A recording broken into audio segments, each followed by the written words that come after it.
Hello, friends. Did you know that nearly 80% of those who watch my videos aren't subscribed? If you enjoy the content, I'd truly appreciate it if you hit that subscribe button. It helps a lot. Also, don't forget to leave a like and share your thoughts in the comments.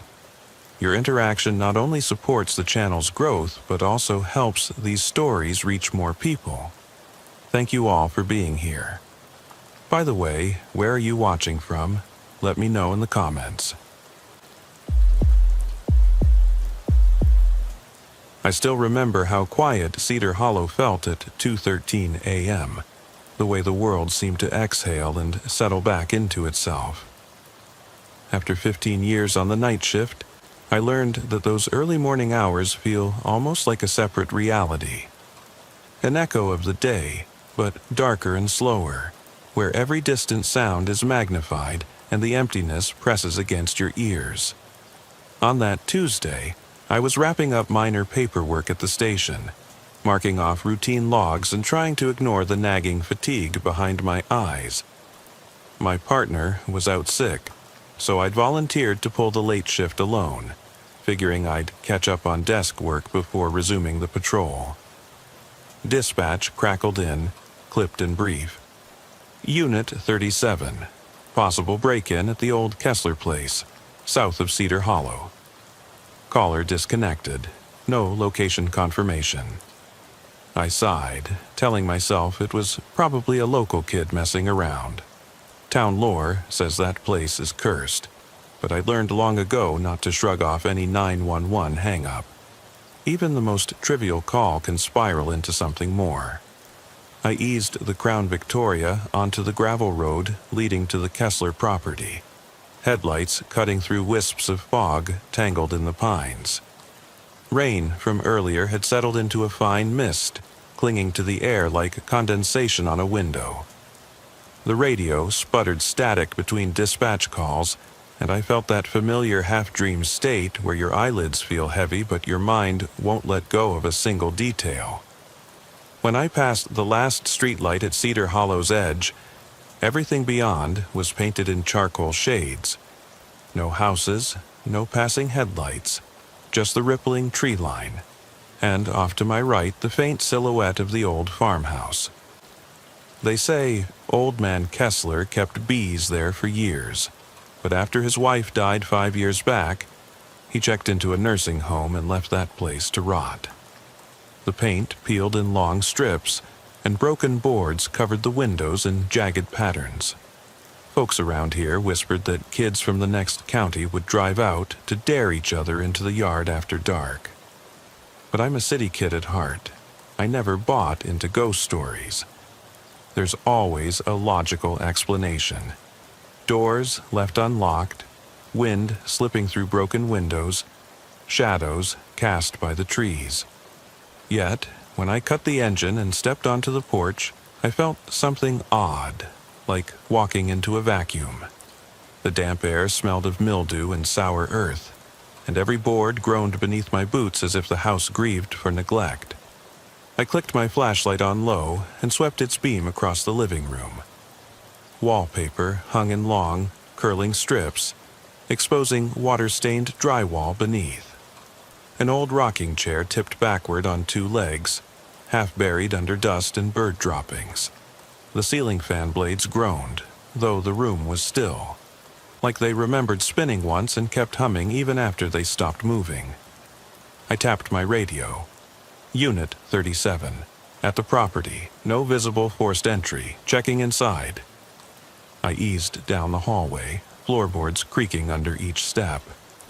At the end, there was a kitchen half swallowed by shadow. A rusted stove missing its knobs, a sink full of dead leaves and stagnant water.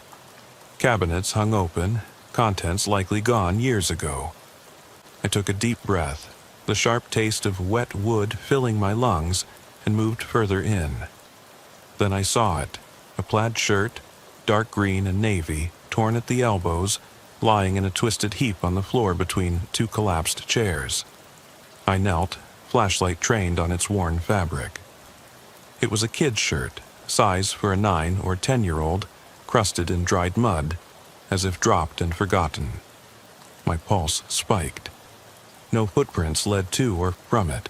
No muddy tracks anywhere. Just that shirt, like someone left it as an offering or a threat. I swept my light around. No backpack, no shoes, no other clothing. No wet footprints or skid marks in the mud outside. It was as if whoever wore that shirt vanished into thin air. My radio opened. "Dispatch, I've got a child's shirt here, size 9 or 10.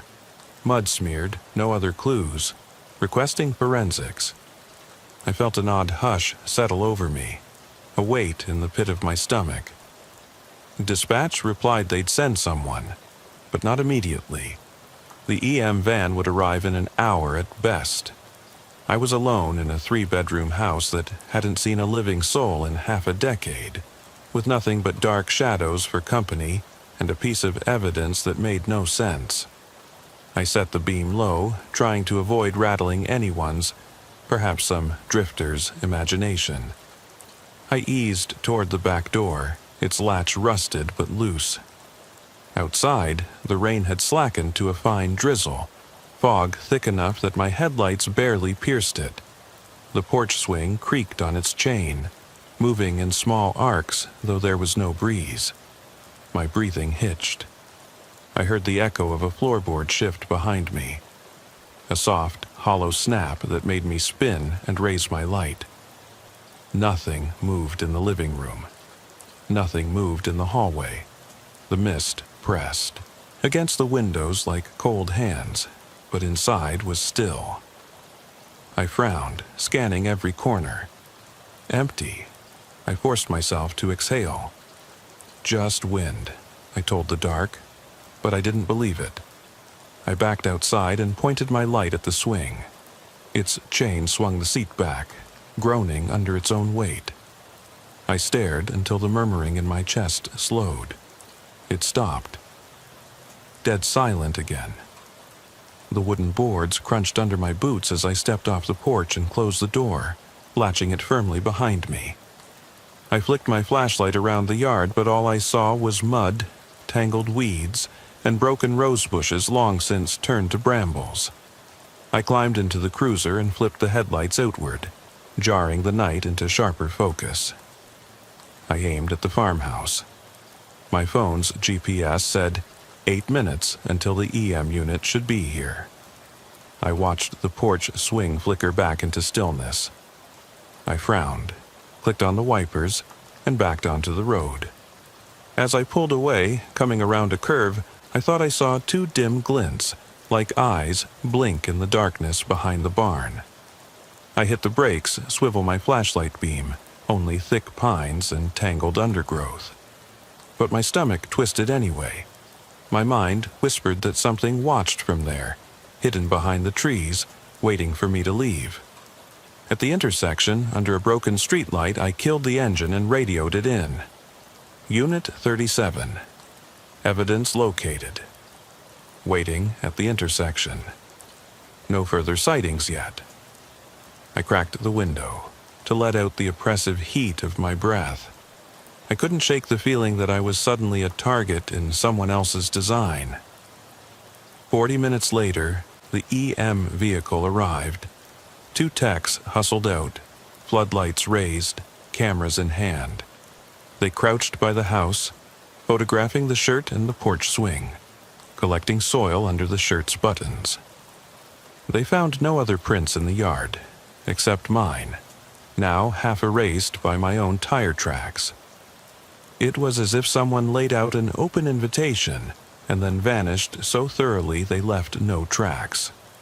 The techs finished, shut down the perimeter, and left the site sealed under yellow tape. I watched them go, headlights fading back to nothing. Again, that emptiness swallowed the farmhouse. I ran my thumb over the letter H embroidered on the tag. A borrowed item, nothing of ours. I climbed back into the car, slamming my door. The radio sputtered, "All units, be on the lookout for any missing or runaway child matching description. No alerts yet statewide." I pressed my forehead to the steering wheel, fighting back a wave of frustration. No meandering kid would lean into the wind to take off his shirt in a place like that. That farmhouse had more secrets than I realized, and it had something to do with whoever left that shirt. 2 nights later, dispatch crackled. Unit 37. Disturbance reported at Hillside Cemetery. Family called. Someone banging on the mausoleum doors, then darted into the woods. I'd been watching that farmhouse incident replay in my mind, waking me from light sleep with a jolt. Now, I felt the same hollow pit opening again. I'd been assigned to check for vandalism, but as I drove, a sense of dread grew. The cemetery was half a mile from Kessler's place by back roads that cut through the pines. I parked with floodlights set to low, engine idling. The mausoleum's doors were thick wood with iron reinforcements. Knocks so loud they almost rattled the panes of the tiny side window. I knelt, pressed my ear to the door. It was damp, moisture collecting in the grain. I heard nothing except my steady breathing. I pushed, and the door creaked inwards. Inside was stale air and a long hall of crypts, marble markers etched with names from the late 1800s. Dust coated every surface. No footprints, no signs of disturbed ground. My beam danced along chipped corners of sarcophagi. I felt eyes on me, as if every etched name was watching my movements. I clicked my radio. Unit 37 inside the mausoleum. No visible suspect. Interior quiet. I stepped further in, crouching to avoid banging my forehead on the low ceiling. At the far end, I spotted something. Bare footprints in the thick layer of dust. They were small, child-sized, leading down a narrow stairway I didn't know existed. Myth said the mausoleum's lower level was sealed, abandoned since a gas leak decades ago. But there it was, a set of treads chiseled into brick, descending into shadows. My pulse kicked. I called for backup, but heard only static. I took a deep breath and started down. The stairs felt slick with water condensation. My hand trailed along the rough brick wall until I came to a squat door, its metal bars warped with age. Inside was darkness. I raised my flashlight and swept. Nothing but rods of light slicing through thick dust motes. A small metal-framed chair sat in the center facing the wall, as if someone had been sitting there, staring at bricks coated in mildew and mold. No footprints leading up to it, just a single chair. My gut clenched. I knelt beside it. The cushion was damp, stained with something dark. No odor I recognized, just that sour tang of wet earth and decay that haunted me since Kessler's place. I rose, shone the light across the floor. A circle of tiny footprints, toes splayed, leading out through a grated drain at the back wall. I followed them until the grate ended. Beyond, nothing but solid rock. No tunnel, no crawl space, nothing. It was as if whoever stood there vanished through thin air. A low rumble echoed above. I flicked the light back up. The crypt was silent again. I hustled back up to ground level. The door closed behind me with a hollow clang that bounced off marble and bone-deep hush. I slid against the door, breathing hard. I killed the engine, fumbled with the radio. Unit 37 out, I found child's prints. Lower level sealed, possible removal via drain. Dispatch asked if I was safe. I managed to whisper, "I'm fine, need forensics here immediately." Back in the cruiser, I watched the mausoleum's side window reflect pale moonlight. For an instant, I thought I saw a shape move behind the glass, a shadow shifting against the marble floor. Then it was gone. As the sun seeped first orange, then gold, I stayed until the EM van arrived. They tested for trace evidence. Soil, fibers, even those damp stains on the chair. They found nothing conclusive. No fingerprints, no DNA, no sign of how someone could escape down those stairs. They sealed it again, scrawling, "Do not disturb," across the door in red paint. I watched, shoulders heavy under the morning sky. I wanted answers, but the only thing I got was more questions. Who left those prints? Who used that chair? Why would someone bury themselves in that cold pit when no one sees them? I didn't sleep that day. My head ached. My eyes burned from scanning records, cross-referencing missing kid reports. None matched. No county reported a disappearance in months. I phoned around. Neighboring precincts, county sheriff's offices. They had no open cases resembling any child matching the plate I'd found in the cemetery. I felt swallowed alive by that emptiness. At 1 a.m., I crawled into my uniform again and headed to Ridge Road, the scene of the next oddity.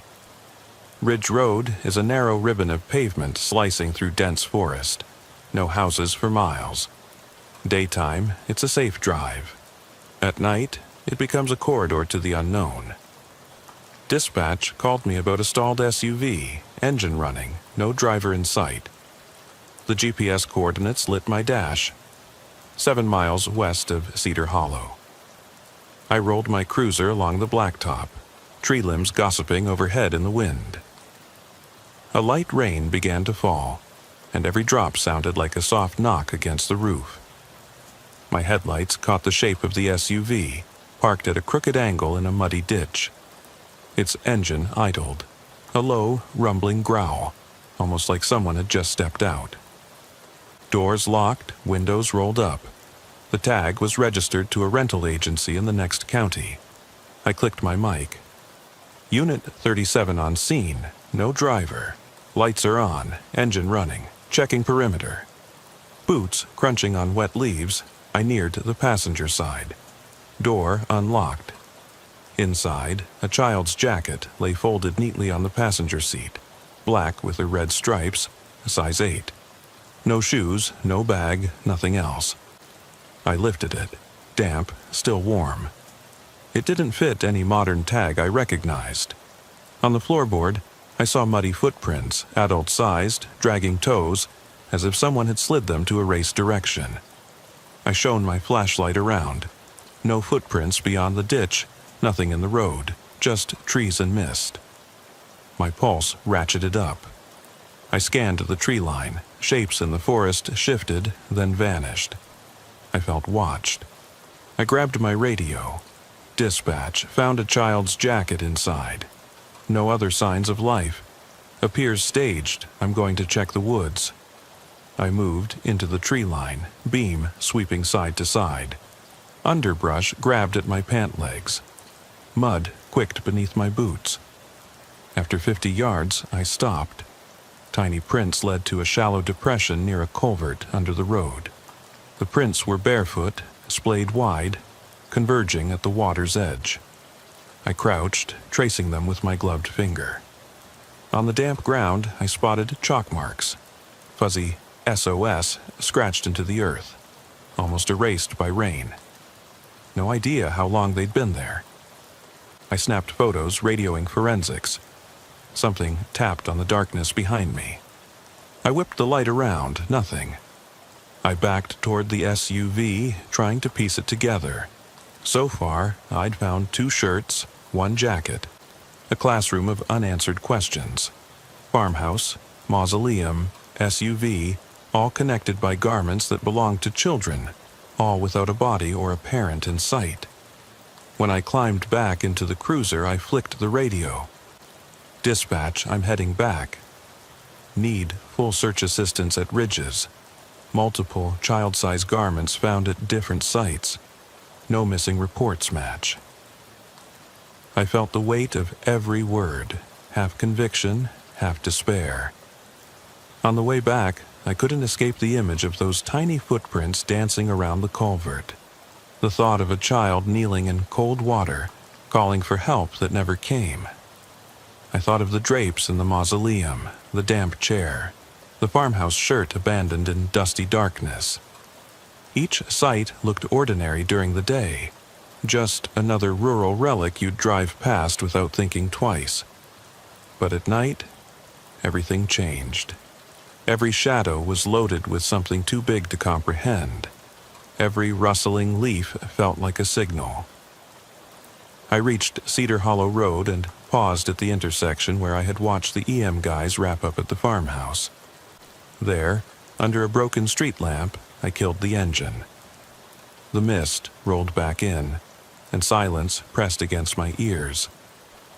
Somewhere out there, someone was knitting these events into a tapestry that I couldn't yet see. I slid out of the car, shuffling to the edge of the pavement.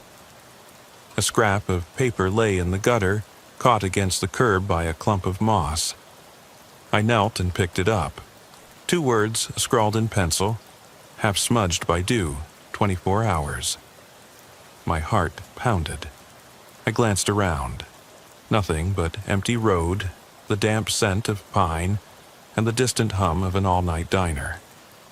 I straightened, tucking the note into my breast pocket. Whatever happened next, I knew it would break something in me. I climbed back into the car and stared at the darkened path ahead. Behind me was nothing but black fields and broken memories. Ahead was a clock ticking down. I shifted into drive, headlights flickering once at the note in my pocket, and pulled away, knowing that by this time tomorrow something else would be waiting. I couldn't sleep the entire afternoon. Every time I closed my eyes, I saw that note, 24 hours, folded into my palm, pressed up against my heart. I tried to track my breathing, to calm the steady drum of dread bouncing against my ribs, but it didn't work. My partner was back on shift, so I decided to run a quick inventory of all the evidence. In the locker, I lined up. The mud-caked shirt from Kessler's farmhouse, the damp stain on the chair from Hillside Cemetery, the black and red jacket from Ridge Road, and the small photo the girl from the dumpster had clutched so tightly it was crumpled and smudged. None of it belonged to any missing child I could find. No parents had filed reports, no Amber Alerts, no notes anywhere. It was as if someone was cutting pieces of a puzzle out of a magazine and tossing them at me, almost but not quite fitting. By 11 p.m., I was back in uniform. The station felt cavernous at that hour, fluorescent lights buzzing overhead, the coffee pot in the corner dripping its final drops into a stained pot. I poured a strong cup, black, no sugar. As I sipped, I watched the investigator, Reggie, run each garment through the lab's database of serial numbers, fabric types, even manufacturing dates. He shook his head at every entry. Nothing on any registry. These look like thrift store finds. Second-hand, imported maybe. Could be years old. I nodded.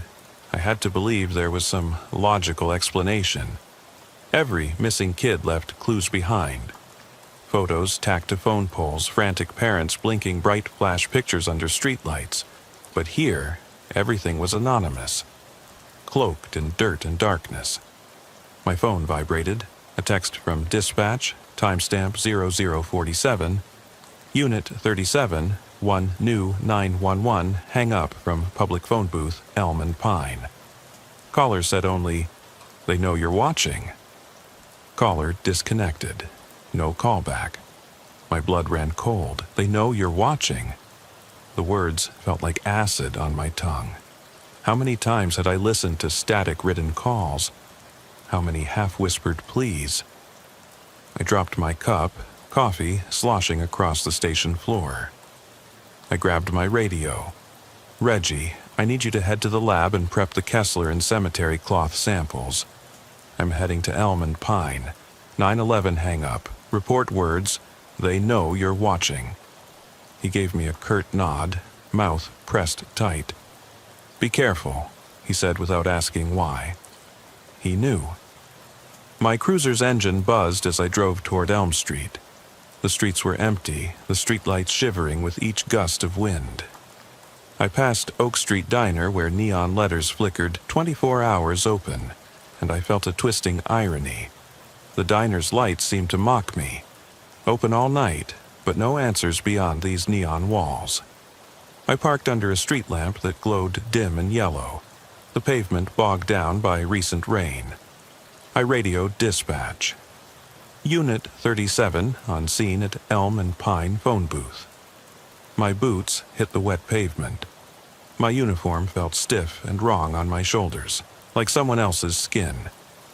I ran my hand over the booth's scratched plexiglass.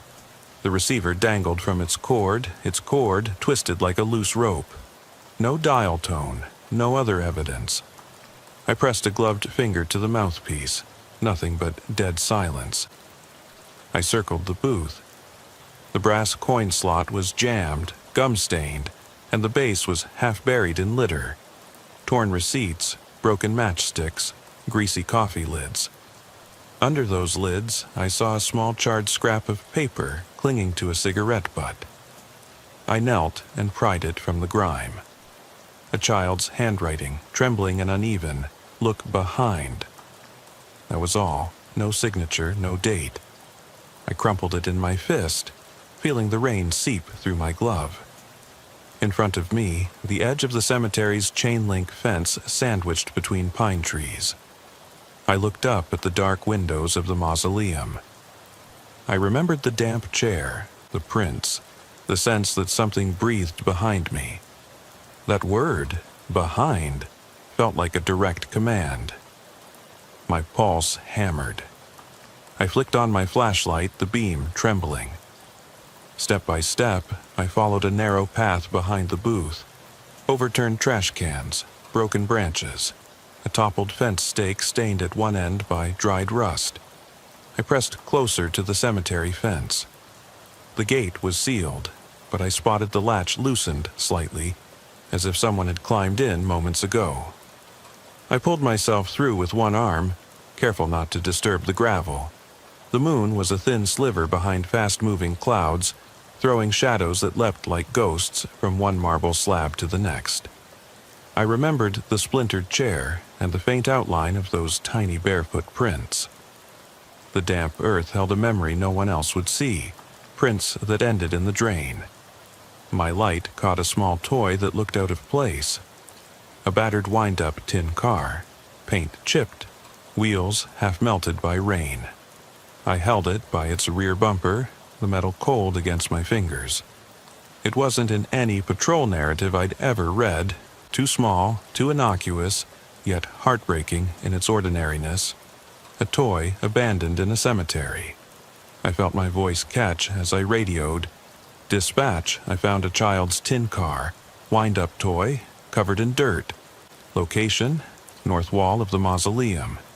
Was anyone looking for a missing toy? Negative response, anticipated. I slipped the toy into an evidence bag. The seals clicked. I knew whoever left it wanted me to find it.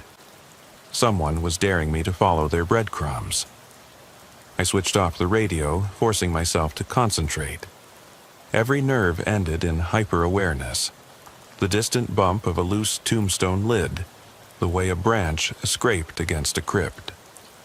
I returned to the phone booth, the scrap of paper still warm in my pocket. I thought about the farmhouse, where someone might have left a shirt as a puzzle piece. I thought about the SUV and the culvert where no body waited. And now, here in a place of rest, a toy waiting like a mocking beacon. Each clue felt like a question screaming, "What do you see?" But I saw nothing. The wind picked up, rustling dead leaves. My flashlight flickered, and for a moment I felt certain someone was behind me. I whirled, beam slashing through darkness. Nothing, just graves. I exhaled slowly. I tapped the receiver back onto its cradle, the brass buzzing against the plastics. I slipped out of the cemetery, pulling the gate closed behind me, pulling the latch tight. The toys and clothes and prints all pointed to children. Children endangered by someone who left them like scattered feathers on a path. I didn't know how deep it went, but I knew it wasn't over. At the station, the kitchen light was on. Reggie hovered by the counter, bundles of cloth and protective bags. He looked up when I walked in, breaking my stride. His eyes were dark, forehead creased like he'd just woken from a nightmare. "You okay?" he asked. I nodded, though I wasn't. "What did you find?" He held out the evidence bags and I laid the trolley car next to them. He pointed to the charred scrap, looked behind, and shook his head. Whoever's doing this, they're leading you in circles. These are staged to make us chase shadows." My jaw clenched. "Or test me," I said. "They want to see how far I'll go." He didn't argue. He just handed me a fresh cup of coffee, half gone, black and bitter. We stood in silence, the station's hum and buzz feeling deafening. Outside, sirens wailed somewhere distant. We pooled our intel until my heat map of clues looked like a pin-studded board. Farmhouse at the edge of Cedar Hollow, mausoleum behind Hillside Cemetery, Ridge Road culvert, Elm and Pine phone booth, and now here. 5 locations, each with a piece of the same puzzle. Items belonging to children, signs of someone moving through places of solitude, leaving hints like digital footprints in a deserted server. And always, another question answered by a deeper one. I logged out of duty just before 4 a.m. My eyes burned from staring at spreadsheets, GIS maps, and witness logs. No suspect descriptions matched any known drifter or local resident. I drove home under a pale dawn, anxious to collapse into bed, but sleep refused me. The entire morning, I felt as if someone stood just outside my peripheral vision, watching. Whenever I dared close my eyes, I saw those tiny footprints marching on a grave floor, echoing the same rattling hush I heard at the farmhouse. That afternoon, the phone rang at 12:43 p.m., a number I didn't recognize. I hesitated before answering. A soft, jittery voice on the other end said only, "1 hour." Then the line went dead. I stared at the screen, heart banging. My fingers shook as I set it down, another countdown. Now, 1 hour. That meant I had until 1:43 a.m. to solve whatever this was, or to brace for the next move. I threw on my coat at midnight and called dispatch. "I'm doing another sweep of all past scenes. Do not assign anyone else to these sites tonight." They asked why. I said I had a hunch. They acquiesced. I grabbed a backpack, loaded it with spare batteries, flashlight, camera, and a small first aid kit. My Glock felt heavier in my holster, and I checked the clip twice. The station desk began to shutter its gates as I walked past. I told the desk officer, "Something's going down at 1:43. Give me a status check every 10 minutes." He gave me a blank look, rifled through radio traffic, and agreed. At 12:57 a.m., I arrived at Kessler's farmhouse again. The yellow tape flapped in a breeze that smelled of rot and dust. I stepped through, careful not to disturb the officer's footprints. The door hung open, but I left it be, still no sign of forced entry. Inside, I flicked my flashlight to low. The living room was empty. Dust motes paraded in the beam, curling and dissolving over old furniture. I walked to the kitchen table, ran my fingers over the weathered wood, then remembered. The shirt was taken by forensics. The smell of old mildew was faint, but the air felt thicker, as if something pressed its weight onto my lungs.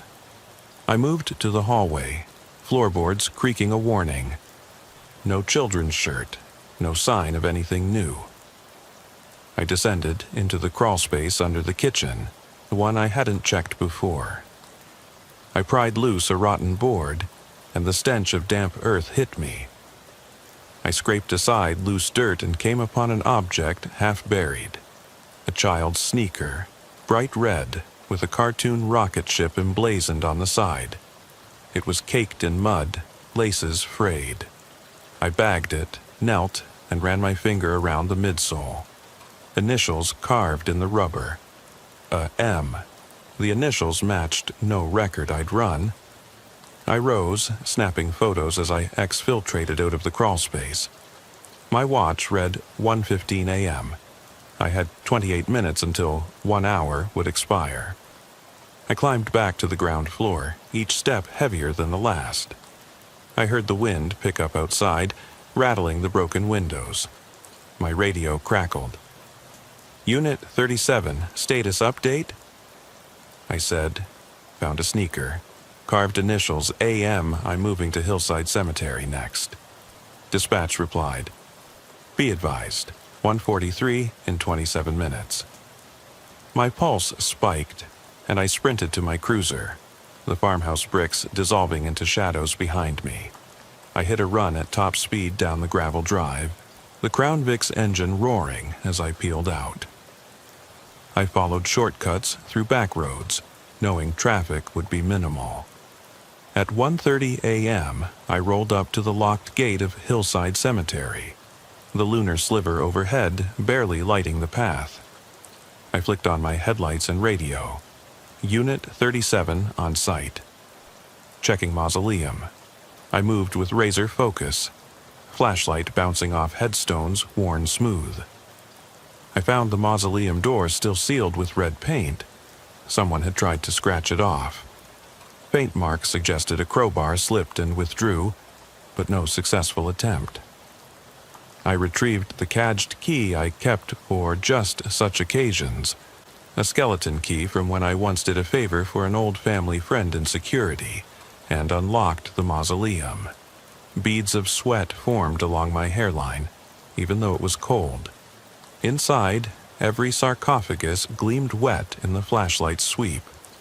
I searched for footprints in the dust, none except mine. I moved to the lower stairwell. The grate was ajar, distinct crease and handprints smudged in the brickwork. I slid into the crawl, the same metal chair facing the far wall. But this time, there was something new. A child's drawing taped to the back of the chair.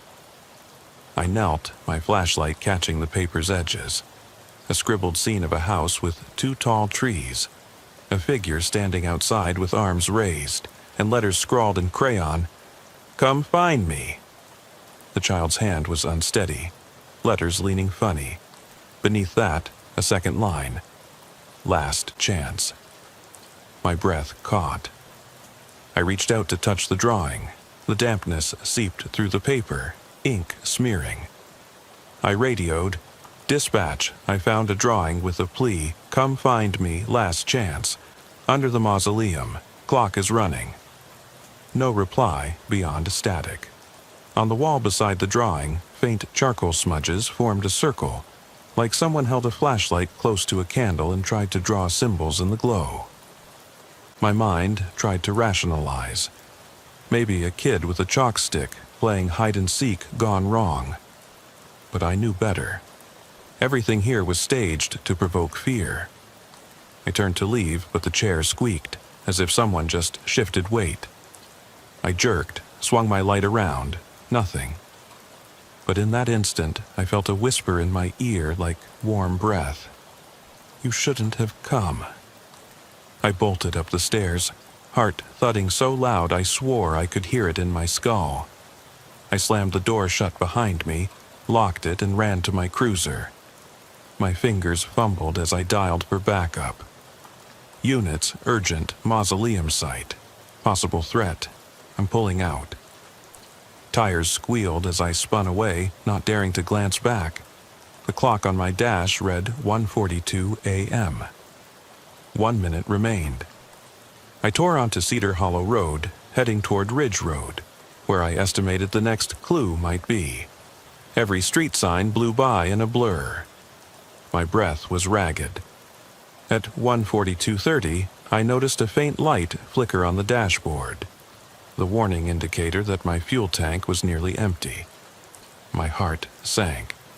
I cursed under my breath. No gas stations in this part of town open at this hour, but the note had said last chance. I had to push onward. At 1:43 a.m., the radio burst into static, then a stranger's voice cut through. Low and distant, as if broadcast from underwater. "I see you running, but you can't hide. "Time's up, officer."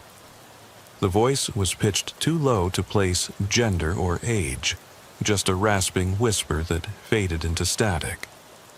My hands shook so badly I had to grip the wheel as if it were the last anchor I had to reality. I glanced at my watch. Exactly 1:43. I floored the accelerator, making a last-ditch run for Ridge Road at the edge of Cedar Hollow. My chest felt like it would cave in. The note, the drawing, the calls. It was all a taunt from someone, an unknown puppeteer pulling strings. I pulled into the black curve where Ridge Road vanished into trees. No sign of life, just the yawning darkness ahead. My headlights revealed a narrow ditch, half swallowed by weeds. I parked, leaving the engine running so the glow of the instrument panel spilled into the trees. I grabbed the evidence bag containing the scraping of the word SOS, and that photo the girl had clung to. I knew next steps: crouch low, follow any sign of fresh footprints, any whisper of movement in the undergrowth. My flashlight beam danced over fallen branches and wet leaves, searching for a path. At exactly 1:50 a.m., something shifted at the edge of the tree line. A slight rustle, like a deer, except the shape that moved was smaller, hunched over, and impossibly still. I raised the beam, focusing it on a crouched figure about 20 yards away. Its outline was that of a child, lanky arms and head obscured by a hood. For a heartbeat, we just stared at each other, me in the open, heart pounding, the figure buried in shadows. My voice cracked. "Hey, show yourself."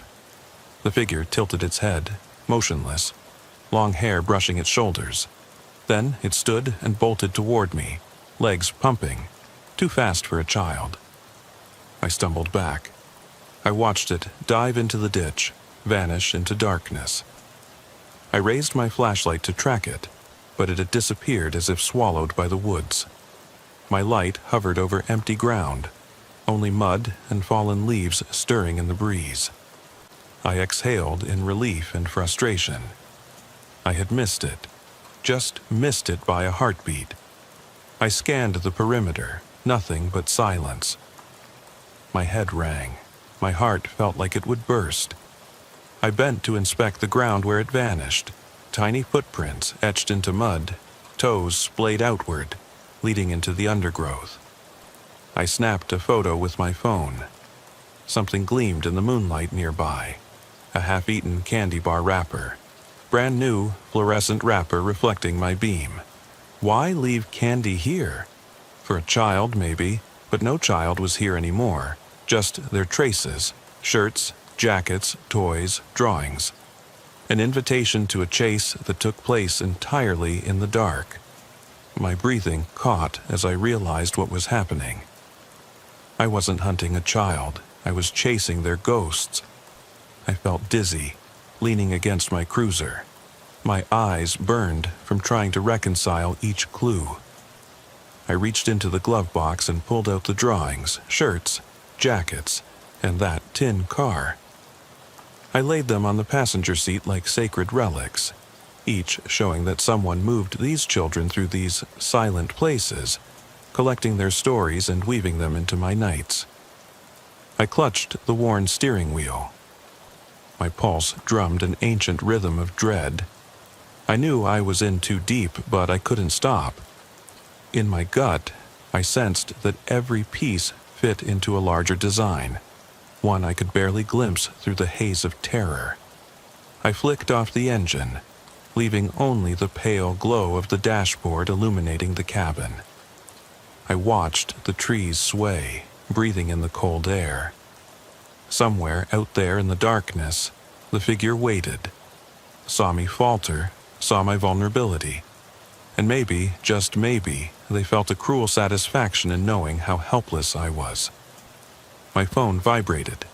A text from an unknown number, timestamp 1:59 a.m. Good luck, you'll need it. No signature. I felt my chest tighten, blinking tears stinging my eyes. I knew there was another location, someplace I hadn't thought to look yet. The hints were all around me. A children's drawing, a toy, muddy prints, scraps of cloth. They all whispered the same thing. Keep going. But at what cost? Each step felt like a descent, pulling me away from who I was and into something primal. Just another lost soul in the dark. I slid out of the cruiser and stepped into the night, leaving all clues at my side. My flashlight trembled in my hand. I raised it, directing its beam into the trees. There, at the edge of my beam, I saw the faint trace of a path. Freshly trampled leaves curling sideways, like someone had moved through these woods moments ago. I swallowed hard, knees weak. Every instinct screamed for me to run back, to find shelter, to escape the suffocating dread. But I didn't move, because whatever that figure was, whoever this orchestrator was, they didn't want me to stop.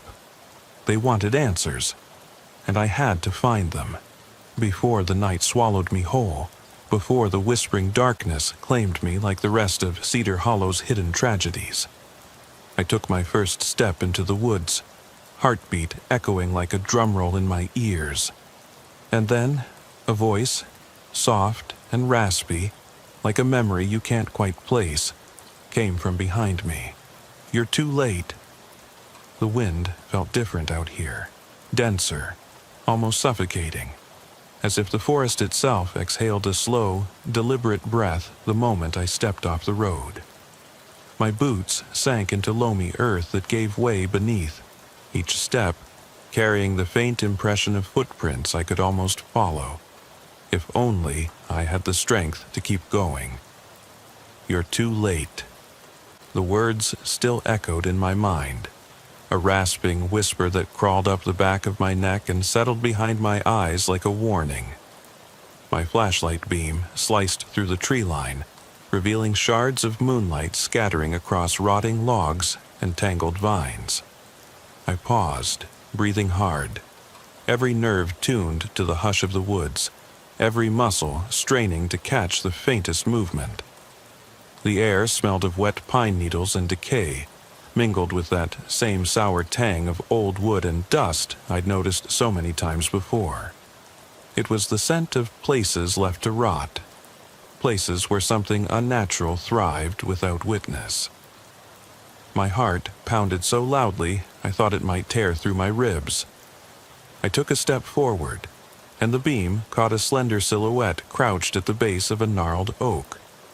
A child, no more than 7 or 8, face hidden in shadow, hair matted and clothes caked in mud. The child raised a trembling hand, pointing deeper into the forest. My breath caught. I took another step, then another. The figure didn't move, but spoke again, voice a bare rasp. You followed them all the way here. My flashlight wavered as I knelt, trying to see the kid's face, but nothing but darkness stayed beneath the hood. Something in the way the child stood, still as a statue yet somehow alive, made me certain this was no normal child lost in the woods. My blood ran cold. I steadied my breathing. Who are you? My voice cracked so sharply I nearly fell backward. No answer but the rustle of leaves as a breeze stirred, making the trunk of the oak creak overhead. I shone my light at the ground between the two of us. Footprints, first adult-sized, dragging boots, then a small cluster of bare prints, splayed toes pressing into the mud.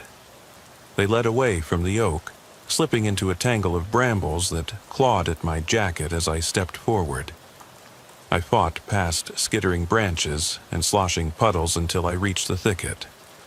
My flashlight cut through the gloom. 2 bodies lay face up, side by side, half hidden beneath a blanket of leaves and pine needles. I dropped to my knees and peered, shoes flash dry and empty, like someone crawled out of them. No sign of life. I risked touching a shoulder, cold, rigid, no pulse. I pressed the beam further down the torso, pale skin like something bleached under moonlight. I dragged the flashlight lower. A jagged red gash ran from the collarbone down toward the waist, still slick with coagulated blood. I swallowed bile as I realized these were no children. At least, not breathing ones. The faces were blurred by mud and earth, but as I turned one head slightly toward the light, I recognized the outlines. An adult's face, thin and hollow, eyes wide and sightless. I leaned closer, heart in my throat. The skin was too smooth, too unblemished, like a mannequin's. I tapped at a chin. It didn't move. I pushed it onto its back. The mouth hung open in a silent scream, frozen in stone. Pants neatly pressed, shoes scuffed but polished, as if whoever these bodies once belonged to had dressed themselves meticulously before walking into these woods. Was it a macabre staging, a warning, a message? Everything I'd pieced together. The farmhouse shirt, the cemetery prints, the SUV jacket, the tin car, the drawing, "Come find me under the mausoleum," boiled down to this. Dead bodies arranged in the forest. Not children, but adults posed with clownish precision. I took a shaky breath and raised my flashlight to the second body. It wore an overcoat too big for its slender frame. A flat cap pulled low over its face. Blood seeped from 100 tiny incisions across the forearms, shallow slashes, healed over but fresh again, like someone had reopened the wounds to torture the dead one's memory. My stomach lurched. I stumbled backward, nearly toppling into a riot of brambles. The child, or whatever it was, had vanished. The air turned colder, and I felt something brush across my jacket as if another presence stirred just beyond the range of my light. I shook the thought away and got to my feet. There were now too many questions, too much horror. I raised my phone to the camera app and snapped photos of the bodies. The flash ignited the trees in white glare, revealing scrawled words behind the bodies carved into the dirt with a jagged stick. "Why do you chase ghosts?" Beneath that, a second line. "We are where you will never find us." My breath hitched. I stumbled, turned in a circle, expecting to face the child again, but only saw trees bent in strange, organic angles, like their limbs had grown twisted to keep watch.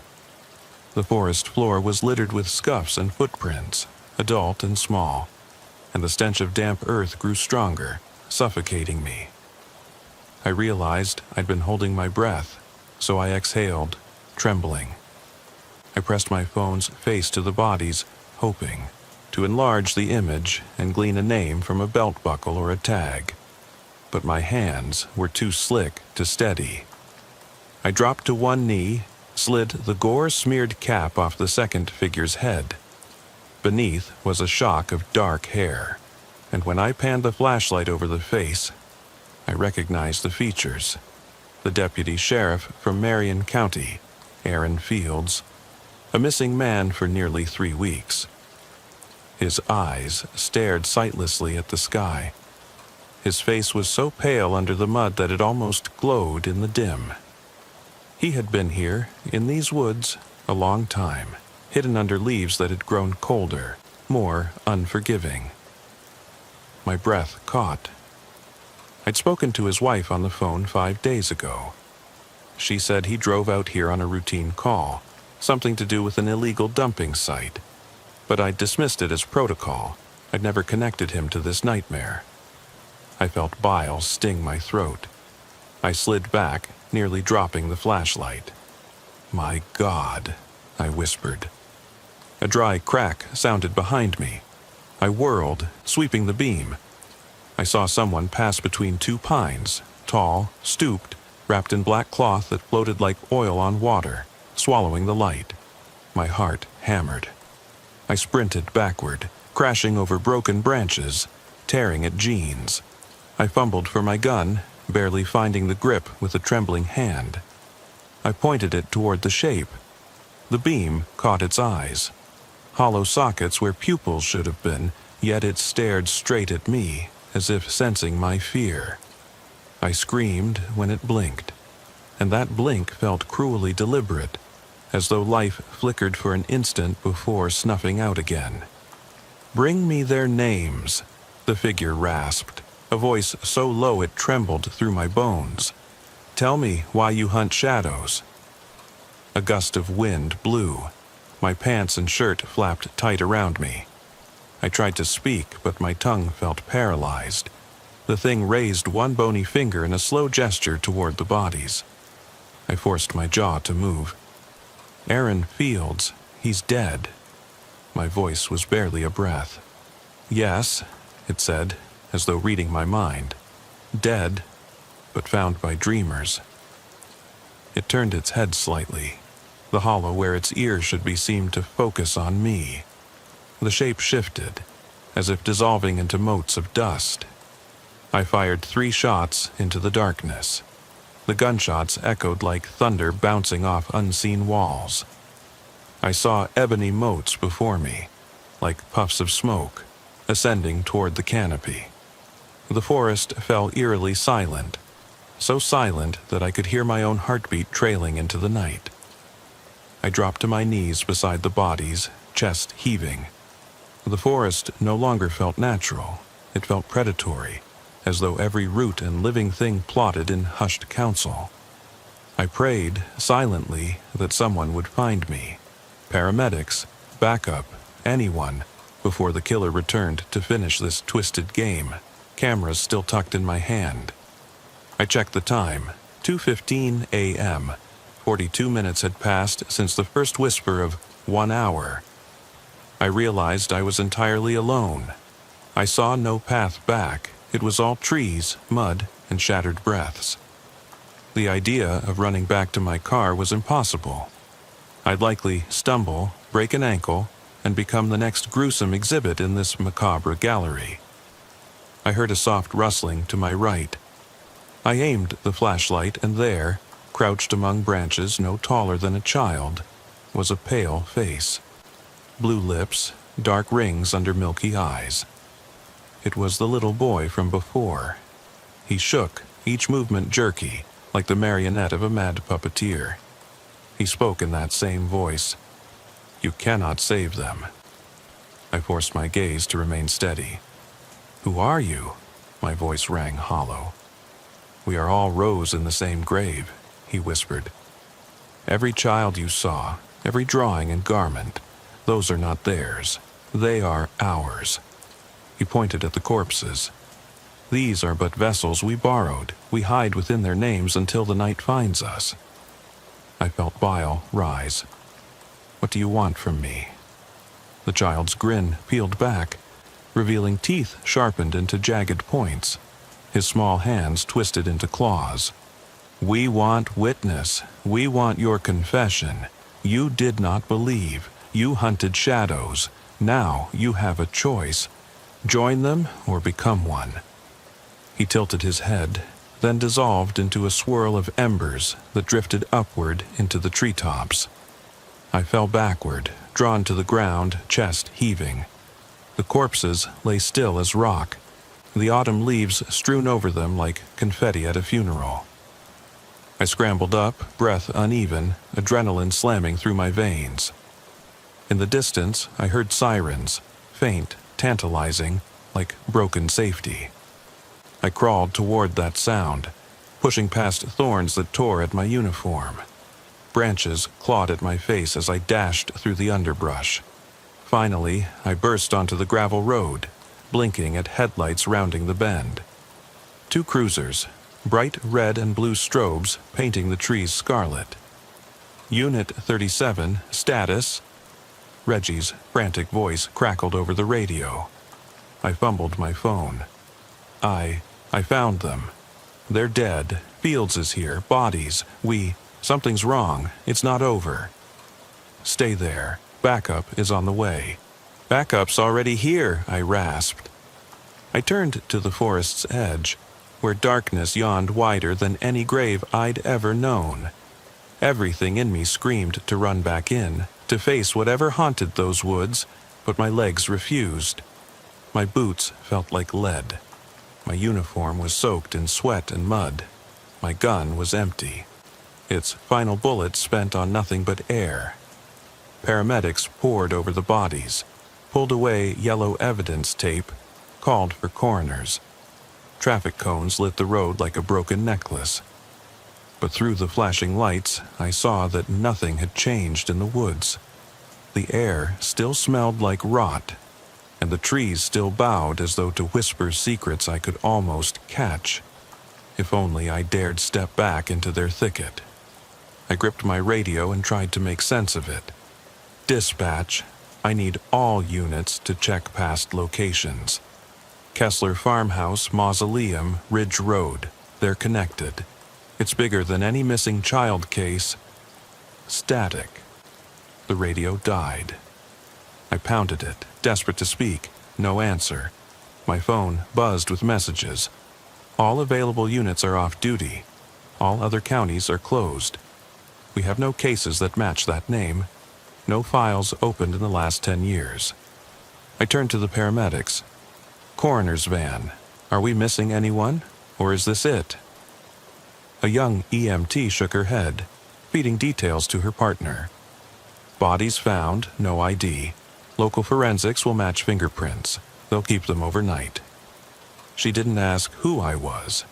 She didn't ask why the hell I was here at 2 a.m, covered in filth with eyes like I'd stared into hell itself. She just worked. Her uniform was bright white. Mine was smeared with the world's darkest memories. I dropped to my knees beside Field's body. I brushed away a leaf from his cheek. His mouth was slack, as if he mouthed the final word of a long-lost confession. I see them. Fields had only gone out on what should have been a carbon monoxide check. How had he ended up here? The math didn't add up. I looked toward the tree line, toward the forest's hungry maw.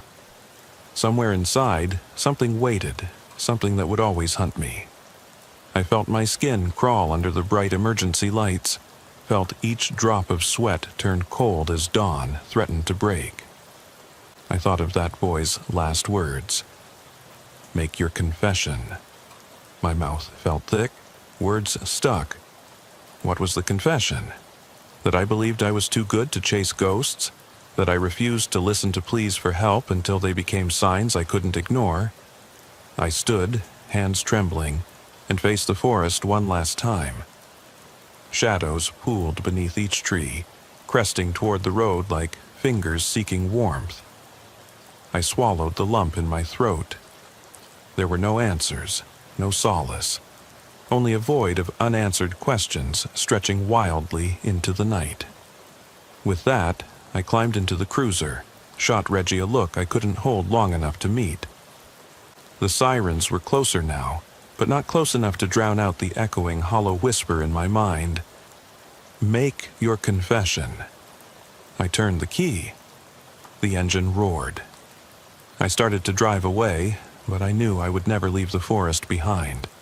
I would carry its darkness with me, a scar that would never fade. Years from now, whenever I closed my eyes, I'd still hear the child's final words echoing through my dreams. And I'd wonder, did I ever truly believe in ghosts, or did I only chase them because they believed in me? I've watched the clock hit midnight more times than I care to count, leaning against the patrol car with a thermos of lukewarm coffee cradled in my hand while the world around me sleeps. This is my 6th year on the night shift, and still, there are nights when the quiet presses in so heavily it feels like an animal clawing its way under my skin. Tonight, that weight is familiar. Like an old bruise I thought had healed, flaring up again. I'm Deputy Roberts of Mapleton County, and I've been listening to the radio crackle with routine calls, noise complaints at a neighbor's late bonfire, someone who thought they saw headlights at the edge of the cornfields, the usual stuff. It's the kind of placid sameness that makes you forget anything can go wrong, until it does. It was just past 12:05 a.m., when dispatch finally spoke my call sign. Unit 12, we have a welfare check requested at 203 Elm Street. Caller concerned, hasn't heard from subject since last night. Subject, Wayne Carter, age 56, lives alone. Sister called. Copy? The chirp at the end of the transmission was unnervingly loud in the stillness. I looked over at Johnson, my partner, who was leaning his head against the driver's side window, eyes half-lidded. He straightened up as the message ended. Of course, they call us for a guy no one's seen for 14 hours, he muttered, switching off the scanner. His voice was resigned, like he'd known this would happen sometime tonight. I rubbed my eyes and ran a hand through my hair. Maybe it's nothing, I said, forcing calm into my voice, even though a small knot of unease had already formed in my gut. He could have just crashed at his sister's place or a friend's, or his phone died. I was reaching for optimism because if I admitted that anything might be wrong, I'd have to start thinking about how to fix it. Johnson shrugged, slid his radio onto his belt and said, "Still worth checking. You know how people are. One week they're fine, next they text gibberish. This town's small. Everyone knows everyone's business. If his sister's worried, we should at least see what's up." He put the car in gear and we rolled toward Elm Street, headlights cutting through the lingering fog. The glow from the street lamps was dim. About half the bulbs in these fixtures were burned out. At 12:17 a.m., we turned onto Elm, where the pavement was cracked and uneven from frost, and the row of farmhouses on either side looked more like torn-down movie sets than homes. Mapleton has never been prosperous. This stretch is the part that time forgot. We pulled up at Carter's house. It's an old white clapboard farmhouse, the kind that creaks and groans year-round. The paint was peeling, especially around the edges of the windows, and the shingles on the roof had started curling at the corners. A sagging porch jutted out, supported by two wooden columns that leaned inward as if the house itself were bowing to some invisible weight. I felt a prickle on my neck that had nothing to do with the chilly spring air. The porch light above the door was out, so I clicked on my flashlight and followed Johnson as we climbed the 3 creaky wooden steps. I knocked on the front door, one solid rap after another. Safe, firm, the way I'd been trained. Mapleton County Sheriff's Department. Mr. Carter? We're here for a welfare check. Nothing. No sound. The air seemed to absorb our words. I listened for any sign of movement. There was only the faint hum of the refrigerator inside, and the distant croak of frogs from the pond 2 fields over. The curtains on the living room window, to my left, were drawn halfway, letting a slice of lamplight escape, but I didn't see any flicker of motion beyond the glass. Johnson raised his eyebrows. No response. Maybe he's out back? He pointed toward the side yard, which led to the decaying barn, and beyond that, the field where Carter kept his old tractor. I followed his gaze. The wind rustled through the trees at the edge of the property, sounding almost like whispering voices, but it was so faint I could have been imagining it. I pulled out the information sheet and dialed Carter's number. It rang once, twice. On the 3rd ring, it went to voicemail. Nothing unusual until the recording hung up after half a second. I let the phone dangle by my side. His phone is on, but whoever picks up is deafeningly silent, I said. Either he's not answering or he can't. Johnson turned to check the mailbox, which was rusted, the small flag drooping. He rummaged through the papers, bills, and old magazine. He nodded when he saw Carter's name on the envelope. Looks current, no forwarded mail. He glanced back at the house. What do you think? Should we try the side door? I exhaled slowly. Yeah, let's keep it polite. Knock down the back door if we have to, but start with a calm approach. We walked to the side of the house where the mudroom door stood. It had a knob that had lost its chrome plating years ago, and the wood was rough from peeling paint. Johnson gave it a firm twist. It didn't budge. "Locked," he said. I tapped on it. "Carter, this is Deputy Roberts. We're checking on you. Please get to a door and let us know you're okay." No answer. I could have sworn I heard a faint rustle inside, like a chair scraping across the floor. But when I stood dead still, there was only silence again. I felt the hair on my arms stand on end. Johnson took a breath. "I'll go grab the key from dispatch. Clerk's office usually keeps one for local welfare checks." He jogged out to the cruiser, leaving me standing alone at the mudroom door. The night was dank. The fog had thickened, swirling around the tree branches. I shone my flashlight at the old barn to my left. Its sliding door was just a few inches ajar, revealing a black void inside. I placed a hand on the door frame, pushed it open while pressing my back against it to brace in case someone stormed out. Sound barely carried, but I listened for any hint of a response, maybe a groan or a stumble. Nothing. Footsteps approached behind me. "Got it," Johnson whispered, holding up a small key that glinted in the flashlight beam. He knelt to fit it into the lock. The door clicked open. We exchanged a glance that said neither of us wanted to be here, but we also knew we had no choice. With a quick push, we stepped into the mudroom, boots crunching on a mix of fine gravel, stray straw, and discarded bits of cardboard. My flashlight beam swept across the room. Gardening tools lined the wall, rakes, shovels, and hoes, rusted and half-coated with dried mud. An old calendar was pinned on the far wall, stuck on March. The picture faded. The space smelled like damp soil, insects, and a faint sourness I couldn't place. I closed my eyes briefly, breathing in. My chest tightened. Something about this place felt wrong, like I'd wandered into a memory I couldn't recall but felt uneasy about. I chalked it up to adrenaline, silenced the thought, and followed Johnson through the mudroom into the kitchen. The door from the mudroom swung open with a soft creak. We stepped inside. The kitchen was dark, save for the faint glow of the refrigerator light when Johnson opened it to check if anything inside was running.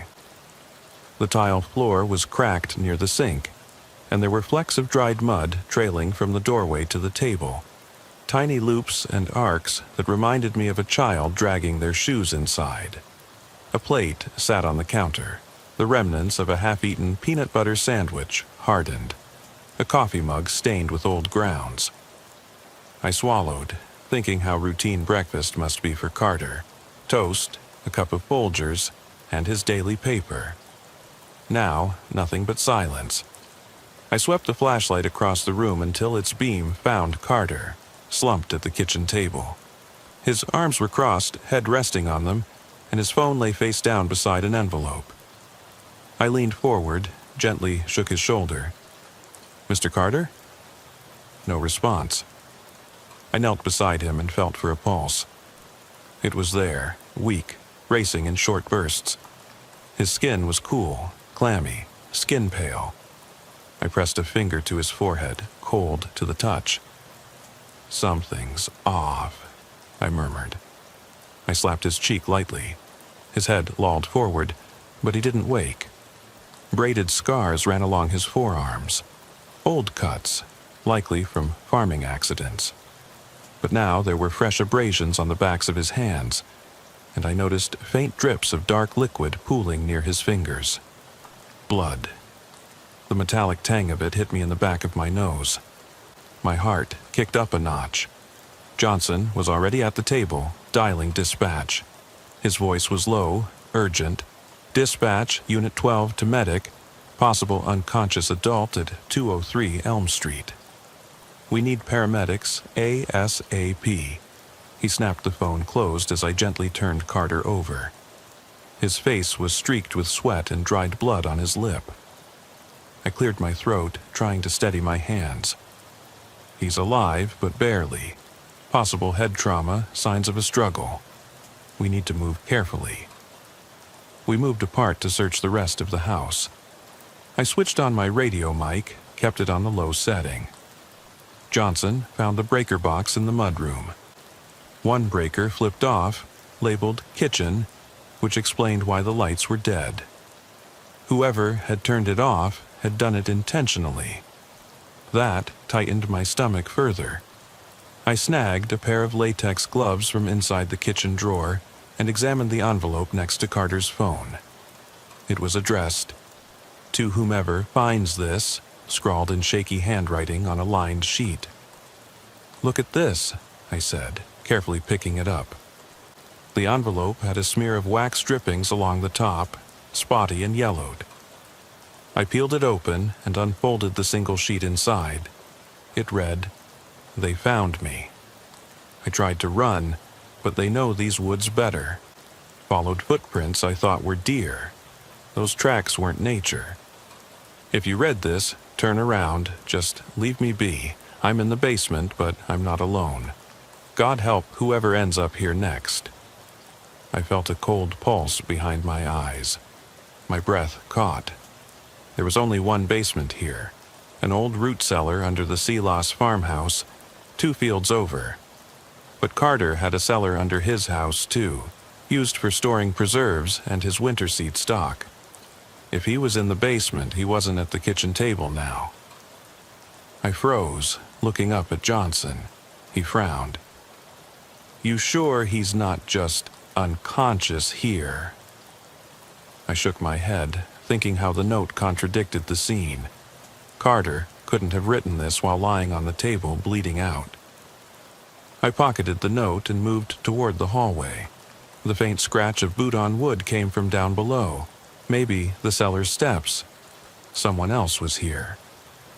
"Stay sharp," I whispered. We edged toward the cellar door at the far end of the hall.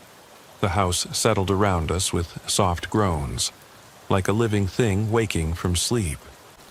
The hairs on my neck were prickling, and I could almost feel a gaze from the shadows. The only light came from my flashlight, stabbing at the peeling paint on the door, revealing yellowish handprints, smudged, splattered, something dark clinging to the edges. My pulse thudded in my ears. I reached out, turned the cold brass knob, and lifted the door open. We descended the narrow, steep steps, the wood creaking under our weight.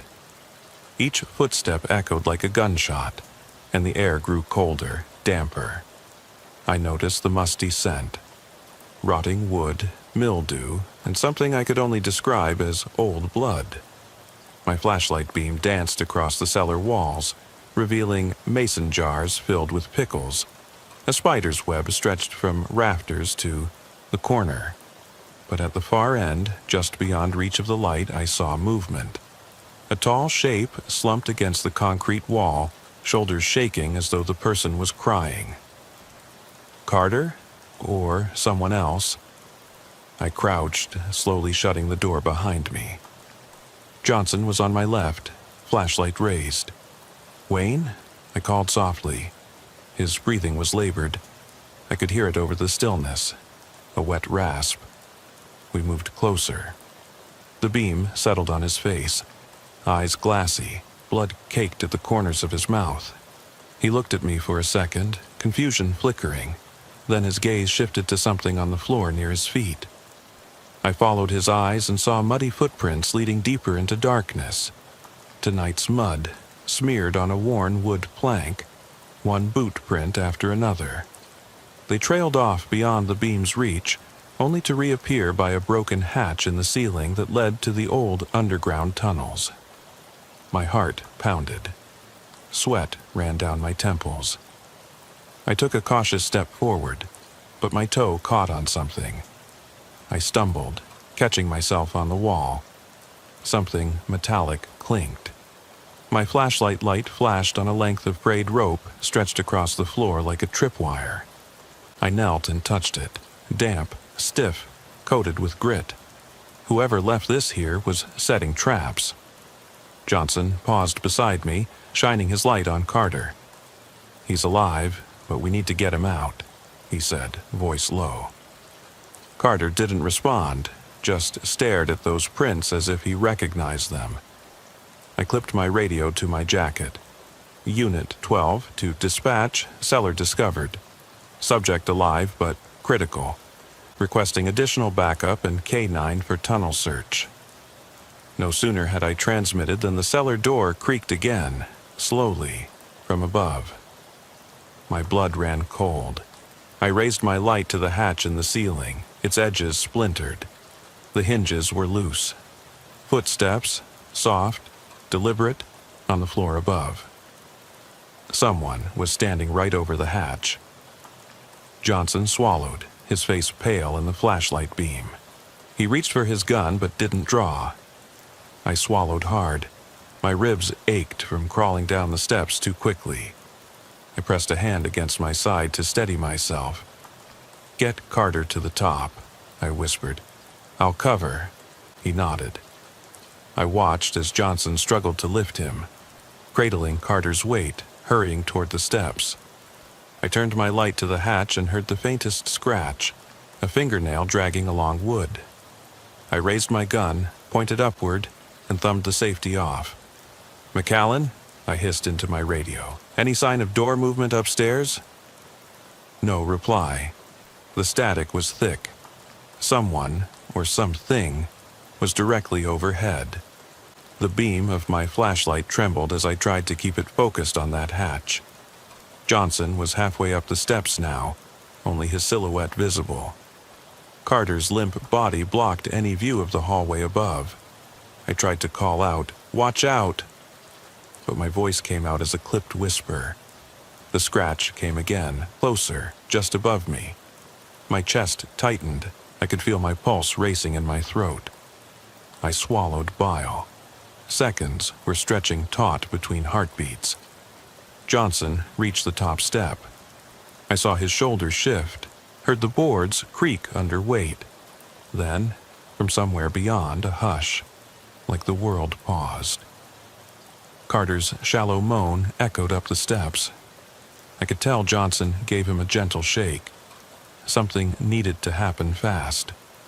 Then a hand shot through the hatch, long fingers, knuckles white, knocking against the ceiling beam. My heart slammed. I squeezed the trigger guard but didn't want to fire blindly into the darkness. A breath of movement like fabric brushing wood. I heard a quiet click, maybe a weapon cocked or a latch unlatching. I held my breath. Johnson reached the top, shoving Carter into the hallway. I followed, gun raised, scanning the rafters. But before I could see anything, the hatch slammed shut above me with a dull thud. Darkness swallowed the cellar entrance. The sudden silence crashed over me. No footsteps, no voices.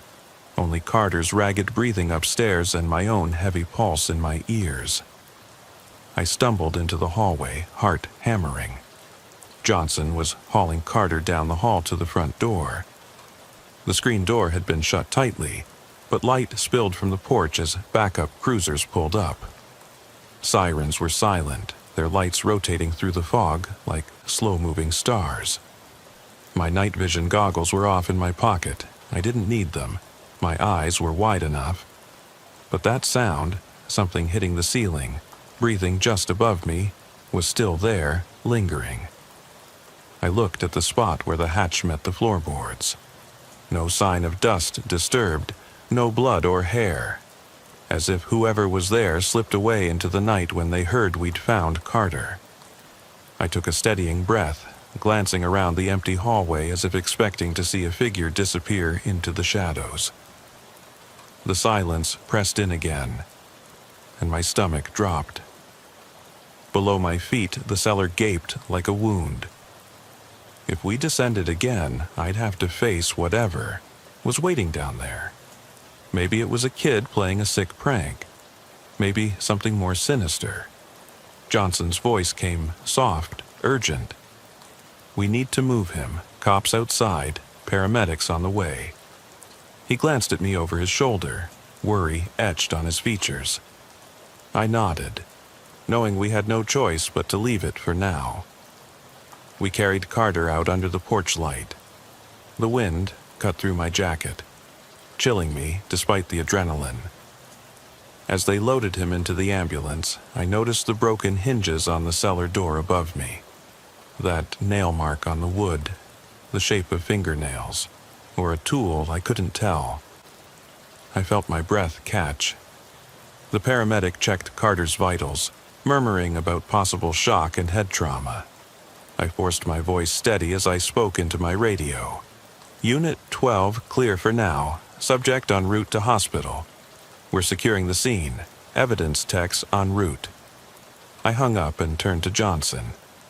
He was staring at the barn beyond, where we'd seen those odd footprints leading north. Now that Carter was gone, I knew the real threat was still down there, somewhere underground. I swallowed, steeling myself. We'll need K9 and thermal cams for the tunnels tonight, I said, though I could taste the dread in my mouth. He nodded. Already called it in? He ran a hand through his hair. What if it's too late? He murmured. I couldn't answer that, not honestly. Instead, I leaned against the porch post, staring at the broken cellar door, wondering who, or what, had backed away into the darkness. My flashlight, still in my hand, illuminated cobwebs in the corner and a single dried bloodstain on the doorknob. I pressed my thumb to it, feeling the sticky residue. Whoever had been down there had left more than just muddy footprints. They'd left pieces of themselves. The lights from the ambulance faded down Elm Street as it headed toward town. Behind me, the rescue vehicles pulled up, their occupants setting cones, unspooling yellow tape. The groan of tires on gravel and the rush of wind through the trees felt louder than any shouting. Johnson moved to stand beside me. We didn't speak. The night carried on in a way that felt impossible, like we'd released something without catching it, and now the dark had its sanctum again. I glanced back at the cellar. The hatch above our heads was invisible in shadow, but I could imagine it. Those lengthwise boards, chipped at the edge, waiting for the next person who might climb down. I felt a sudden chill of doubt. What if the person in the tunnels was watching right now, waiting to find out if we'd discovered enough? What if they'd slip past us again, using the same route to another site, set up another home? My voice was a whisper. We'll never know what he saw until we go back in. And I'm not sure I'm ready. Johnson laid a hand on my shoulder. We don't have a choice, man. You know that. He nodded toward the field beyond. Those tunnels run under a good half-mile of farmland. If there's a trail, they'll follow it. I turned, looking at the expanse of muddy furrows, half-frozen earth waiting for spring planting. In that darkness beyond, faint shapes of trees stood sentinel. A sudden gust of wind rattled the porch, and I shivered. All right, I said, voice low. Let's bring them this evening's quiet, but first, we wait for the K9 team. I exhaled, tasting the cold air as it escaped. It felt like swallowing shards of glass. Footsteps approached from the yard, the techs, cameras slung over shoulders. The wind carried a quiet hum through the empty cornstalks. I glanced up, expecting maybe to see the hatch open, a booted foot slipping down into the black. But there was only darkness, the way it always is when you've lit a candle and the flame hiccups out, leaving nothing but shadows. Johnson's voice was a gentle pull back to reality. You okay? I forced a nod, though my mouth felt dry. My fingers wrapped tight around the flashlight handle. Yeah, I'm fine, I said, but I wasn't. Not really, because I could still hear that scratch at the ceiling, heard Carter's breath beneath the floorboards. And I could feel, deep in my gut, that whatever was down there wasn't done. My reflection in the farmhouse window flickered, my tired eyes staring back at me. The K-9 team arrived just before 2 a.m., headlights sweeping across the mud-splattered yard, pushing the darkness back just enough to remind me how small we all were against the night. I watched from the porch as Deputy Miller knelt beside his German shepherd, running a gloved hand along its ribs, whispering commands. The dog's fur bristled beneath the touch. I could see the animal's nose twitching, trying to catch every scent that drifted from the fractured cellar hatch behind me. I clenched my flashlight tighter, feeling the brittle winter air bite into my lungs. Inside, Carter's shallow breaths were carried on a gurney toward the ambulance. Now he was tied up with IV lines, moaning in delirium. I'd watched, that close-up too many times, the slack jaw, the flicker of panic in his eyes. Part of me still expected him to bolt upright, smeared with some incomprehensible horror, but the paramedics declared him stable enough to ride north to Mapleton General. They loaded him away, doors slamming. He was gone, but whatever had almost killed him was not. Johnson and I remained on the porch. Behind us, the mudroom door stood open, but I left it there, exposed, black void beyond its threshold. I could almost feel the house's old bones creak, groan, as if grateful to be rid of its resident. Deputy Miller came over, nodding once. "He's a good dog," Miller said, "but the tunnels are tricky. They can cover a lot of ground." He handed Johnson a handheld thermal imager, one of those ungainly bricks with a screen that glowed in eerie monochrome. "Anything warm will show up. Heat signatures, people, animals, even recent body heat under a tarp or something." We lowered our voices to hushed tones. "He'll start at the cellar entrance," Johnson said. "Zero in on that first, then widen out." I thought about the note Carter had written. "If you read this, turn around," it warned. But what if turning around meant stepping into the path of whoever carved out those tunnels? There was no map, no floor plan, just a half-remembered legend that the old Silas root cellar connected to drift passages below the grain mill. Those passages were mostly collapsed now, but there must be enough open gaps for someone to move through. That person had to be local. Only someone who knew those fields, who'd worked that soil, could navigate in the dark. And if they still prowled down there, setting traps... I swallowed against the lump in my throat. Miller's German shepherd lunged toward the hatch, jowls quivering. Miller clicked a command. The dog sniffed along the ground, circling, nose flat to the earth. The imager's screen flickered. Underneath the hatch area, a soft glow, as if someone had sat against that wall not long ago. The heat was faint, probably Carter's from before. We needed to find the next. Johnson edged his flashlight over the threshold. I followed just behind, feeling the transition from stale house air to dank subterranean chill. Water dripped into a shallow puddle just inside. The dog emitted a low whine, ears perked. I caught a whiff of something rank. Rot, oil, something metal gone warm, like rust heated by blood. My ribs ached where I'd hit them earlier. Every movement reminded me that I was bruised and not nearly as invincible as I liked to believe. "Lead the dog," I whispered to Miller. He gave a nod, climbing down the warped wooden steps. My boot met wet wood at the bottom of the stairs, and I felt a slick slide in my foothold. I set my flashlight on the ground, leaving enough beam to illuminate the uneven floor. The cellar walls, rough concrete, streaked with mildew, spider webs that trembled in my faint light. Rat droppings dotted the corners. In that confined space, the cold felt bone deep, as though the earth itself was trying to swallow us. The dog's ears flared forward, nose quivering. Miller clicked a rubber toy, something squeaky he used to keep the dog's attention.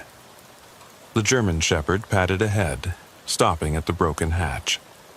I shined my light on the edge. There, pressed into the splintered wood, were smudged fingerprints. Fresh, oily. Someone had climbed down recently and then left. I crouched, touching the wood with a gloved finger. The grain was rough and damp, as though it had absorbed sweat or something darker. I backed away, feeling a bubble of panic float up my throat.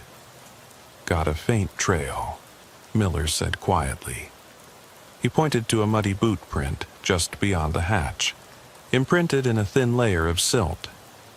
The boot was big, maybe size 11 or 12, and the sole was a deep tread, cleats still visible.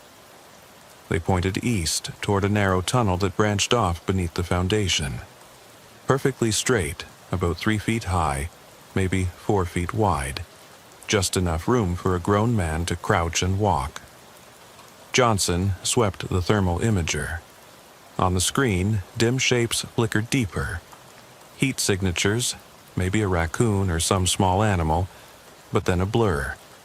Warmer than ambient, not quite human, drifting toward the east wall. My heart hammered. "Something moved," I said, voice barely audible. Miller flicked on a small headlamp strapped to the dog's harness. The beam cut through the gloom, picking out tiny motes of hanging dust. The dog backed up, hackles raised, tail bristled. A soft echo. Something shifting in the tunnel 50 feet away. A muffled scrape, like cloth against stone. I swallowed. I nudged Johnson. "Get up here," I hissed. "Someone's down there." He climbed down the steps carrying his shotgun. Carter's revolver was still holstered at his hip, so I'd swapped out my duty weapon for the shotgun earlier, just in case. Now I was glad. The three of us fanned out near the tunnel entrance. Miller kept the dog on a short leash, whispering commands. The imager glowed coldly, showing slender heat lines creeping along the far wall. Someone, or something, crouched just out of sight. I raised my voice in a low, steady tone. "We're law enforcement. Come out with your hands up." My words echoed, then dissolved into the darkness. No reply. Just that sound again, soft breathing, like someone exhaling through a cracked open mouth. Johnson signaled to me, pointing east. I followed his finger. There, at the base of the clay wall, deep claw marks, long, parallel gouges that ended abruptly. No sign of a human shoe heel, but the claw spacing was too far apart to be a human hand. Something big had carved those lines. I felt bile rise. "Dog, go," Miller whispered. The German shepherd bolted, flanked by a shimmer of the thermal imprint. As it passed the claw marks, the shape on the imager spiked. Hotter. And then, in that instant, something lunged at the dog from the darkness. A low, guttural growl filled the space like a pressure wave. I snapped my flashlight down that side tunnel. I saw a massive shape. Fur-coated limbs, eyes glinting red in the beam. No, not a wolf or coyote. Too large, too human-like in its posture. My chest slammed as I realized it was someone crouched on all fours, back arched, dragging themselves on dirty, muddy hands. They wore a ragged jacket, stained, ripped, face obscured by hoods and dirt.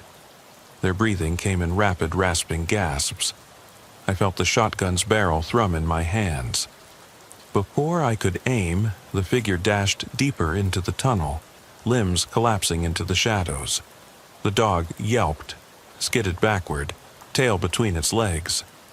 Miller whistled, but the dog was shaken, ears pinned.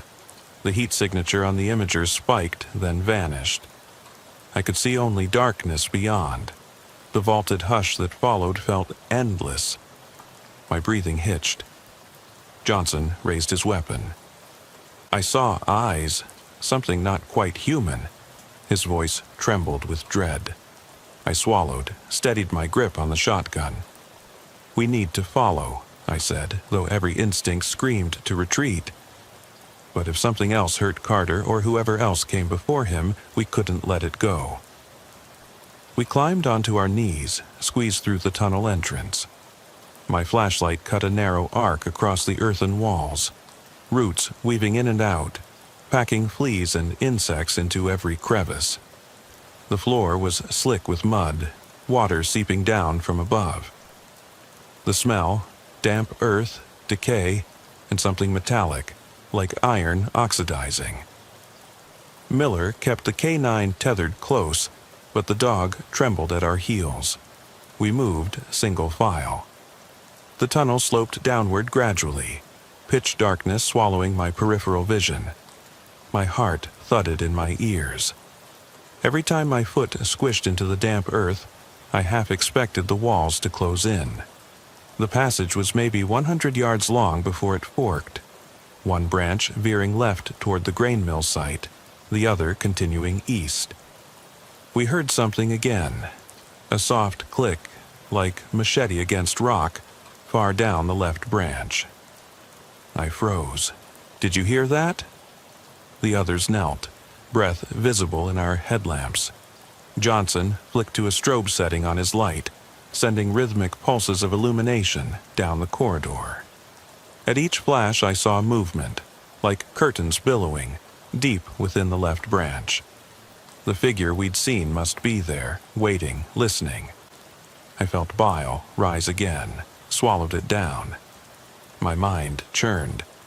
How long had this person or thing been living down here, stripped of daylight, subsisting on the basement's dark? Miller whispered, "They're not human." His words hit me like a fist. I shook my head, wondering if lack of sleep had me hallucinating. But Miller had been a canine handler for 8 years. He knew what he'd seen. The dog's hackles rose, back arched, and it emitted a low whine. The thermal imager flickered in my jacket pocket. What seemed to be just shadows bounced into a flicker of heat, low to the ground, crawling like spilled oil. I inched forward, shotgun raised under my arm. Every step was agony. My ribs vibrated from the impact against each board, each foot sinking into the soft mud. We reached the fork. The left passage's ceiling hung lower, forcing me to crouch. I took one more look at Johnson, saw his knuckles white on the grip of his shotgun. I nodded. We edged left. The moment my light hit the far wall, I saw the outlines of half-buried crates. Wooden boxes, once used for grain sacks, now rotted, splintered, soaked in filth. Black straps of cloth dangled from them, as though they'd once been tied to something. A sudden clatter. One crate toppled over with a muffled bang, sending a swarm of rats scuttling away. My mind lurched. If rats were this numerous, how long had this place been sealed from daylight? I felt like I was trespassing into a nest of horrors. A faint glow pulsed ahead, yellowish, like a single flickering flame. A candle, wedged into a vice grip on a low shelf. The light revealed wet footprints smeared with something that stuck to the wood, bright crimson in the flashlight's beam. They led down another narrowing corridor where the smell of blood and earth mixed into a nauseating miasma. I bent down to touch a footprint, sticky, warm. My breath hitched. It hadn't dried. Whoever, or whatever, left this was just gone, maybe a minute ago, or maybe still ahead. Johnson whispered, "You see that?" He pointed at the wall to our right. There, scrawled in the smeared red, was a phrase. "They come for the light." The letters were uneven, shaky, as though written with a jagged nail. I felt bile choke me. I tried to swallow again, but couldn't. My vision tunneled. I flicked my flashlight upward. Farther down the corridor, a shape slunk into obscurity. No time to hesitate. "Stay here," I hissed. "I'll check it out." I lifted my shotgun slowly, each movement precise. My legs shook. The candlelight flickered. Beyond, I saw a hunched form. Clothing that looked like rags, limbs too long, joints bent at odd angles. That head swung toward me. In that moment, I realized the face was stripped of flesh, grayish, pallid, eyes sunk into dark sockets that leaked shadow. The jaw was slack, lips parted. It looked starved, but its posture was deliberate, bony fingers curling like talons. I stared, heart lodged in my throat. The thing, or man, tilted its head to one side, as though puzzling over my presence.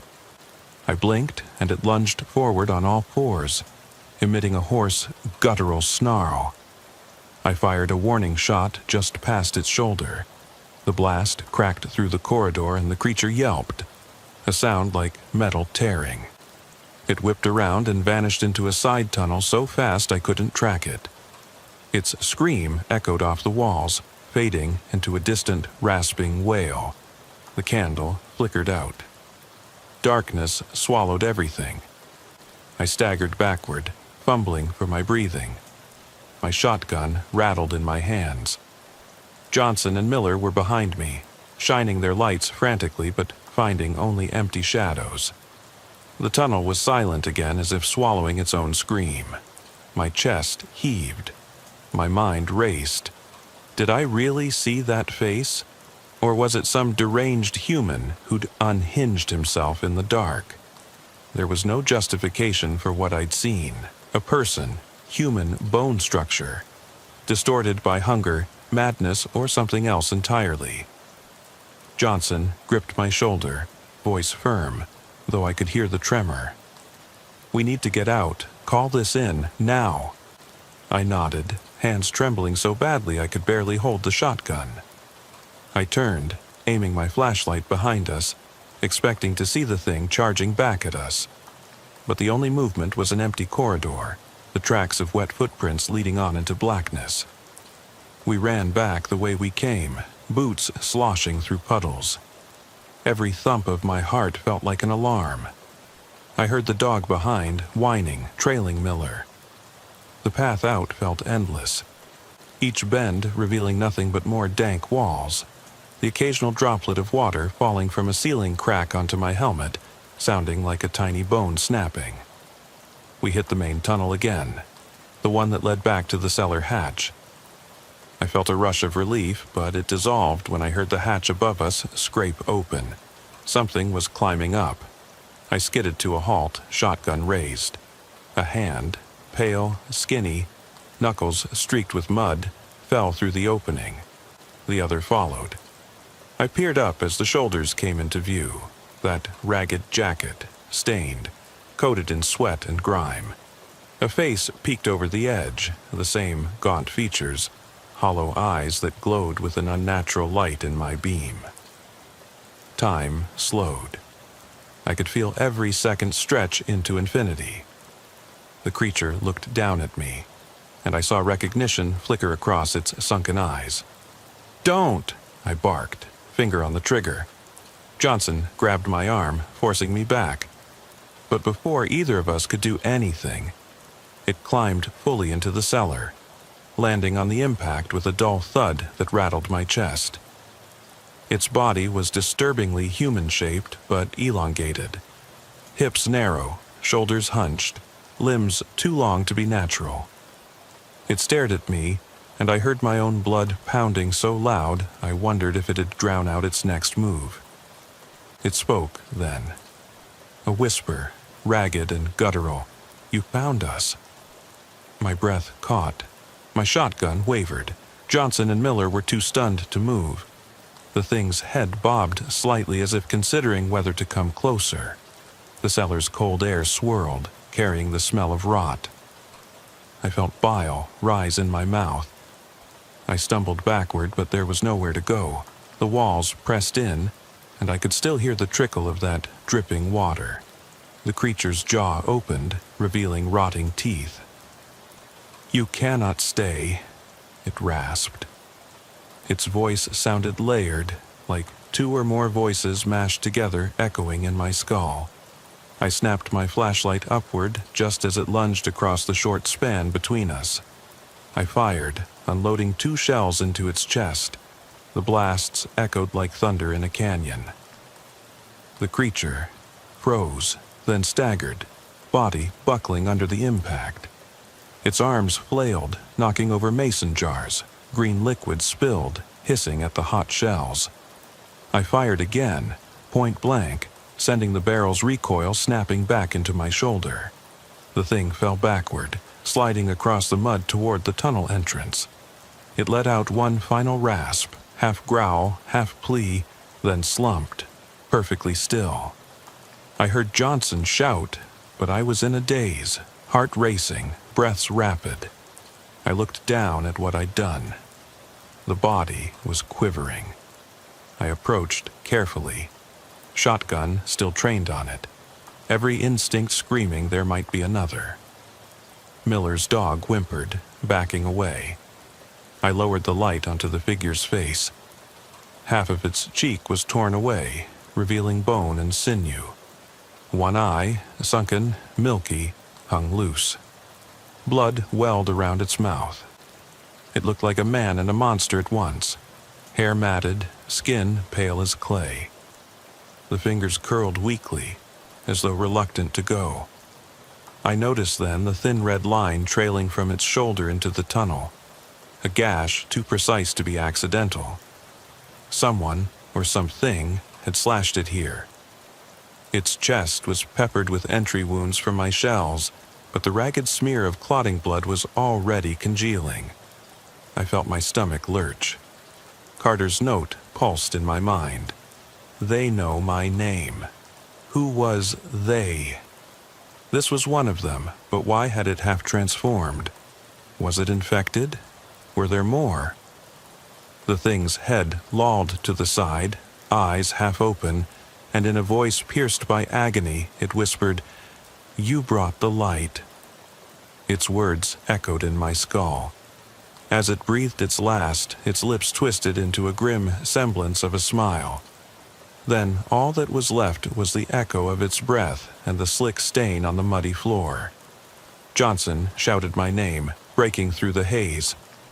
"Roberts! You need to see this. Over here!" I stumbled toward his beam, heart pounding. He shone his light on the far wall.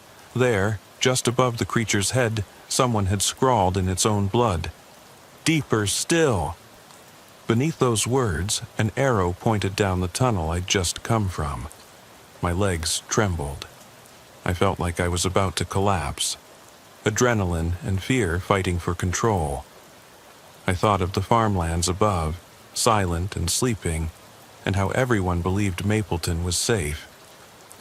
I realized how wrong that was. We had only scratched the surface of something old and hungry under these fields. Lieutenant Barnes's voice crackled in my earpiece. "Unit 12, report status." My hand gripped my shotgun so tightly my knuckles whitened. I swallowed, jaw dry. "Subject down," I said, voice hollow. "But there's more, deeper.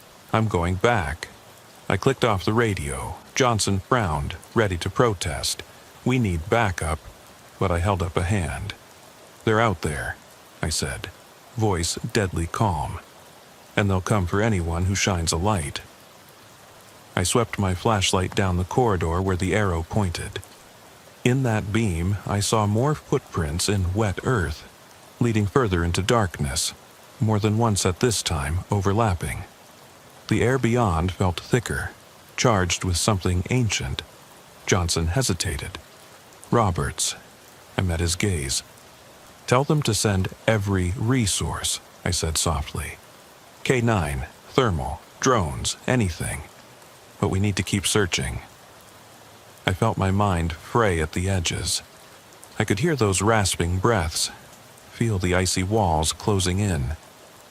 Because if I don't, I swallowed, and the words caught. If I don't, those tunnels will swallow someone else whole. I stepped off the muddy threshold, boots sinking into wet earth as the tunnel yawned before me, an unbroken ribbon of darkness stretching into oblivion.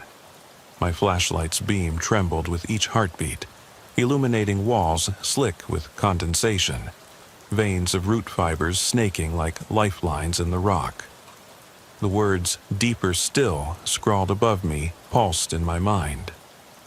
I inhaled sharply, tasting grit and something metallic, warm at the back of my throat. Johnson and Miller lingered behind, voices low, uncertain. "Roberts," Johnson said, breath catching.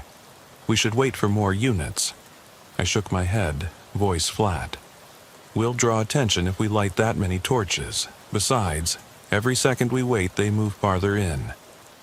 My hand tightened on the shotgun's grip.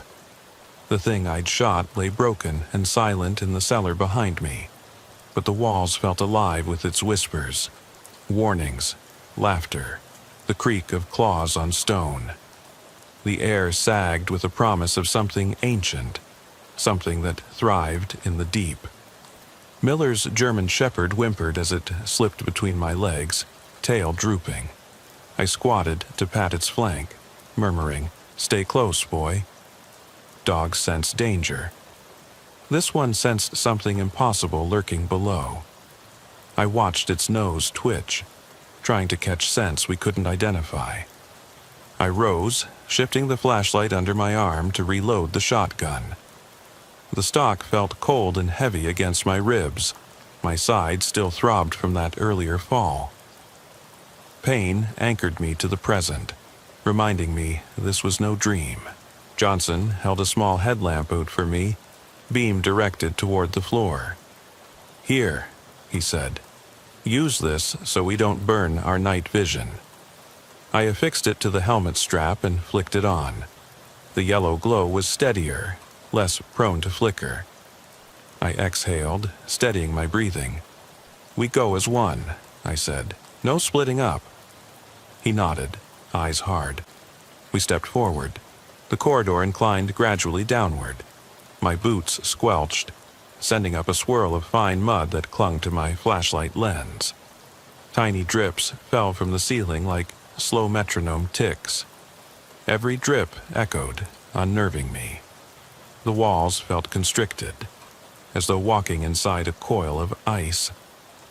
I peered at the imager in my jacket pocket. The battery was nearly depleted, but a faint thermal signature flickered 30 feet ahead, too fleeting to track. I regretted not carrying a second battery. Now I prayed that I could rely on the flashlight and shotgun alone. "Do you smell that?" Johnson asked, voice low. A stench like rotting meat, damp soil, and something chemical. Antifreeze, maybe. I swallowed as the nausea rose.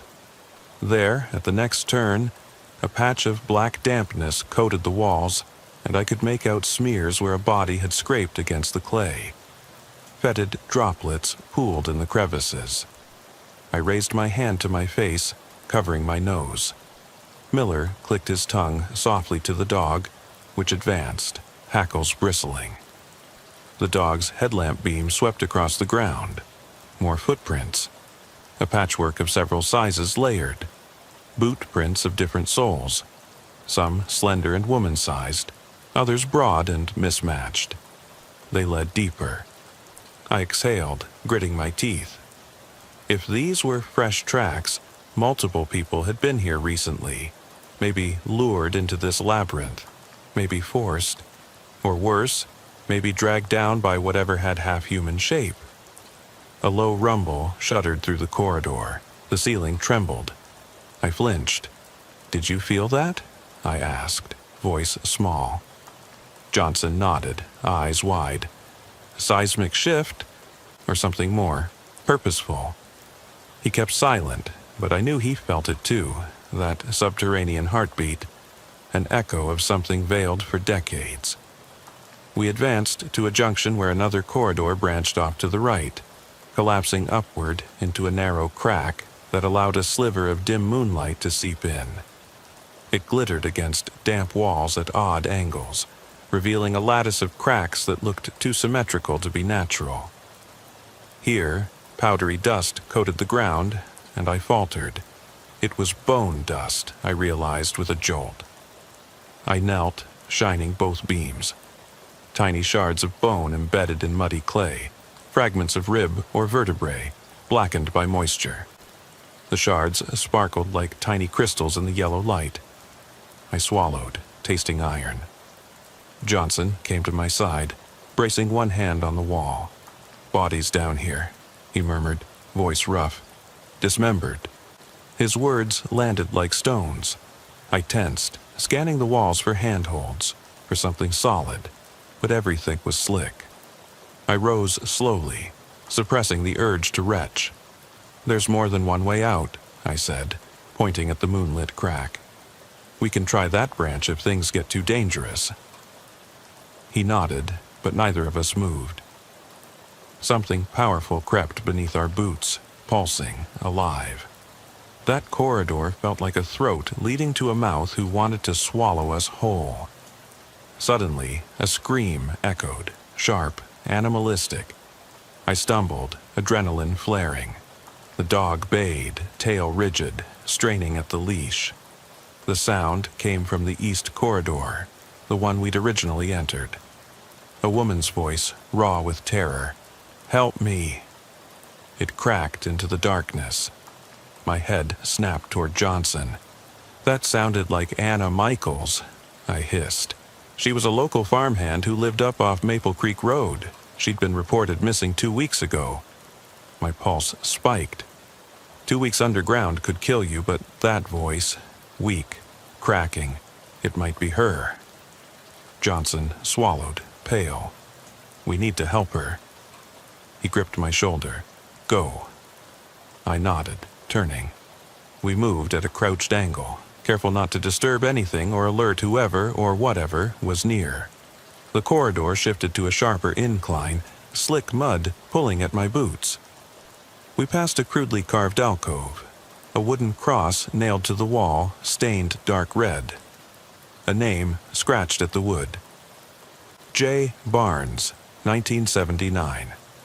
Lieutenant Barnes, my own commander, gone missing 45 years ago. His cross was still here.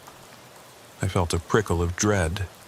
Someone, maybe a cult, had been using these tunnels for decades. Barnes's name wasn't the first. Others followed, scrawled on wood in letters that twisted in the light. The scream came again, fainter this time, drifting like a prayer. We rounded another corner and heard it close, bouncing off walls, distorted, as if multiple voices cried out. "Don't come." It trailed into silence. I froze, hand tightening on Johnson's arm. "They're warning us," I whispered, "but someone's down there." We approached a low crouch point where the ceiling dipped precariously low. A cluster of personal effects, a torn quilt, a battered lunch pail, a half-burned candle, lay clustered.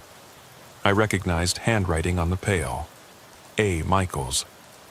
The initials confirmed, Anna's pail. Nearby, a blood-stained scrap of fabric that matched her vest. My chest slammed. She'd been crawling here. We descended into a wide pit, the walls sloping into a crude chamber. In the center, a shallow depression held stagnant water, reflecting our headlamps in chalky pools. Around the rim, broken bones littered the mud, fragments of femurs, blackened by moisture. I knelt, shining my light. A clod of dried hair, long and auburn, lay ensnared in a root. That was Anna's hair color. My vision blurred. Johnson placed a hand on my back, voice gentle. "Roberts." I knelt and scooped up a piece of skull dusted in mud, turning it between my gloved fingers. The weight of it hammered my thoughts. Years of bones, not just months. Cult or serial predator. It didn't matter which, both were possible. I replaced the shard and rose, forcing my stomach to calm. The scream echoed again, but now it felt miles away, even though it was just through the next chute. We exchanged a look, neither wanting to speak the thought. If we didn't hurry, the weak might die before we reached them. I moved to the south wall and found a narrow stairway carved into the clay. Wooden slats lay at jagged angles, rotted supports of an older passage. Some slats had collapsed, leaving splinters jutting. I carefully climbed down, letting Johnson follow. Miller and the dog remained at the chamber's rim, growling low, ears pricked. I heard faint rustling in the shadows, movement so slight I doubted I'd actually heard it. The corridor narrowed, the air grew warmer, more reeking of damp, thick sweat, of torn muscles. We emerged into a tiny cubicle of bone and dirt. The walls here were covered in names carved or painted in dried blood. A. Michaels, J. Barnes, M. Dunlop, 1982, H. Reyes, 1999, and others I didn't recognize. Lucas Morgan, missing since 2005, was among them. A crooked chair sat in one corner, half collapsed. On it lay a cracked cell phone, battery dead. The bottom of its screen was smeared with black fingerprints. Beside it, a single shoe stubbed into the mud. A smaller shoe, child-sized. My breath caught at the memory of the Kearney children who vanished last fall. This corridor had devoured them. I felt bile rise again. Johnson exhaled. "This is a tomb," he whispered. "They're offering their names as warnings." He pointed to the chair leg. Notches gouged into the wood, counted days. The final notch was fresh. A circle around 1, scrawled in crimson. Today's date, March 5th, 2024. It meant Anna had been here 1 full day. She was dying or already dead. A scuff behind us, too soft to place, sent a jolt through my shoulders. I spun, shotgun raised, but found only darkness beyond the entryway. A soft moan, Anna's voice. I lunged forward, stepping over bones to reach the chamber's far corner, where a low crawl space sat partly hidden behind a jutting stump of clay. Anna lay just inside, curled in a fetal position, face pale, eyes half-lidded.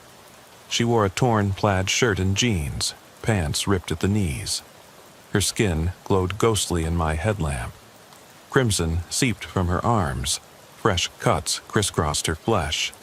She rubbed at her temples, muttering, I heard them. They said I couldn't leave. They said, don't bring the light. Anna? I knelt, sliding a hand under her shoulder to pull her into a sitting position. Her weight was feather light. I wrapped my jacket around her thin frame. She blinked, confusion in her eyes. Anna, you're safe now. We're here to help. She shook her head, eyes wild. He's out there. The man who hunts us. He's changing. She coughed, blood frothing at her lips. He told me to tell you to stay out. Her voice faded to a tremor. I pressed a gloved finger to her neck, pulse fast, shallow. She was hypothermic, weak from blood loss. My heart hammered. Worse, she'd seen him, whatever he was, up close. Johnson knelt beside me, rummaging through his pack for a rain poncho. We need to pack her out, he said, but if we move her too quickly, she could slip further. I nodded, scanning for a safe route. The crawl space was narrow. I had to go in on my side, shimmy to her location. My shoulder ached from the shotgun, but I balanced it on one hip and slid in. Inside, the tunnel was cramped, barely 3 feet high. Mud coated my uniform from the elbows down. My headlamp scraped low-hanging roots as I reached Anna, pulling her arms under my shoulders. She whimpered, pressing her face against me as I guided her out. Emerging back into the chamber, I passed her to Johnson, who wrapped her in the poncho, tucking it around her. Anna's eyes fluttered closed. I knelt to clean her cuts with alcohol wipes Johnson handed me. They seared, making her gasp. She didn't fight. Her breathing slowed. I rose, but a movement at the entrance froze me. Harsh light cut around the corner, the beam of a thermal camera. Backup had arrived. Miller stepped down with the dog. Flashlight beams crammed the dark chamber. Lieutenant Barnes, Detective Harrow, 2 additional deputies. Their faces were set, jaws tight. "Roberts," Barnes said, stepping forward. His voice sounded rushed, hoarse. What the hell happened down here? I met his eyes, saw ghosts of himself in that suffocated, tunnel-stained expression. He'd been carved into that wall years ago. Now he stared at me through a visor of disbelief. "Found Anna Michaels," I said, voice shaking. "She'd been down here nearly 24 hours. There's more. Bodies, tunnels, and something not entirely human." Harrow flicked on his headlamp, scanning bone clusters. "Good God," he murmured. "This is worse than we imagined." Before I could elaborate, a low growl resonated from deeper within the tunnels. It wasn't Anna or Barnes. It was a guttural, animal-laden rumble that shook the walls. The dog snarled, hackles rising. Barnes spun, raising his pistol. The thermal camera operator pointed down the corridor. A shape slinked past. An elongated silhouette, moving swiftly between spaces too small for an average man.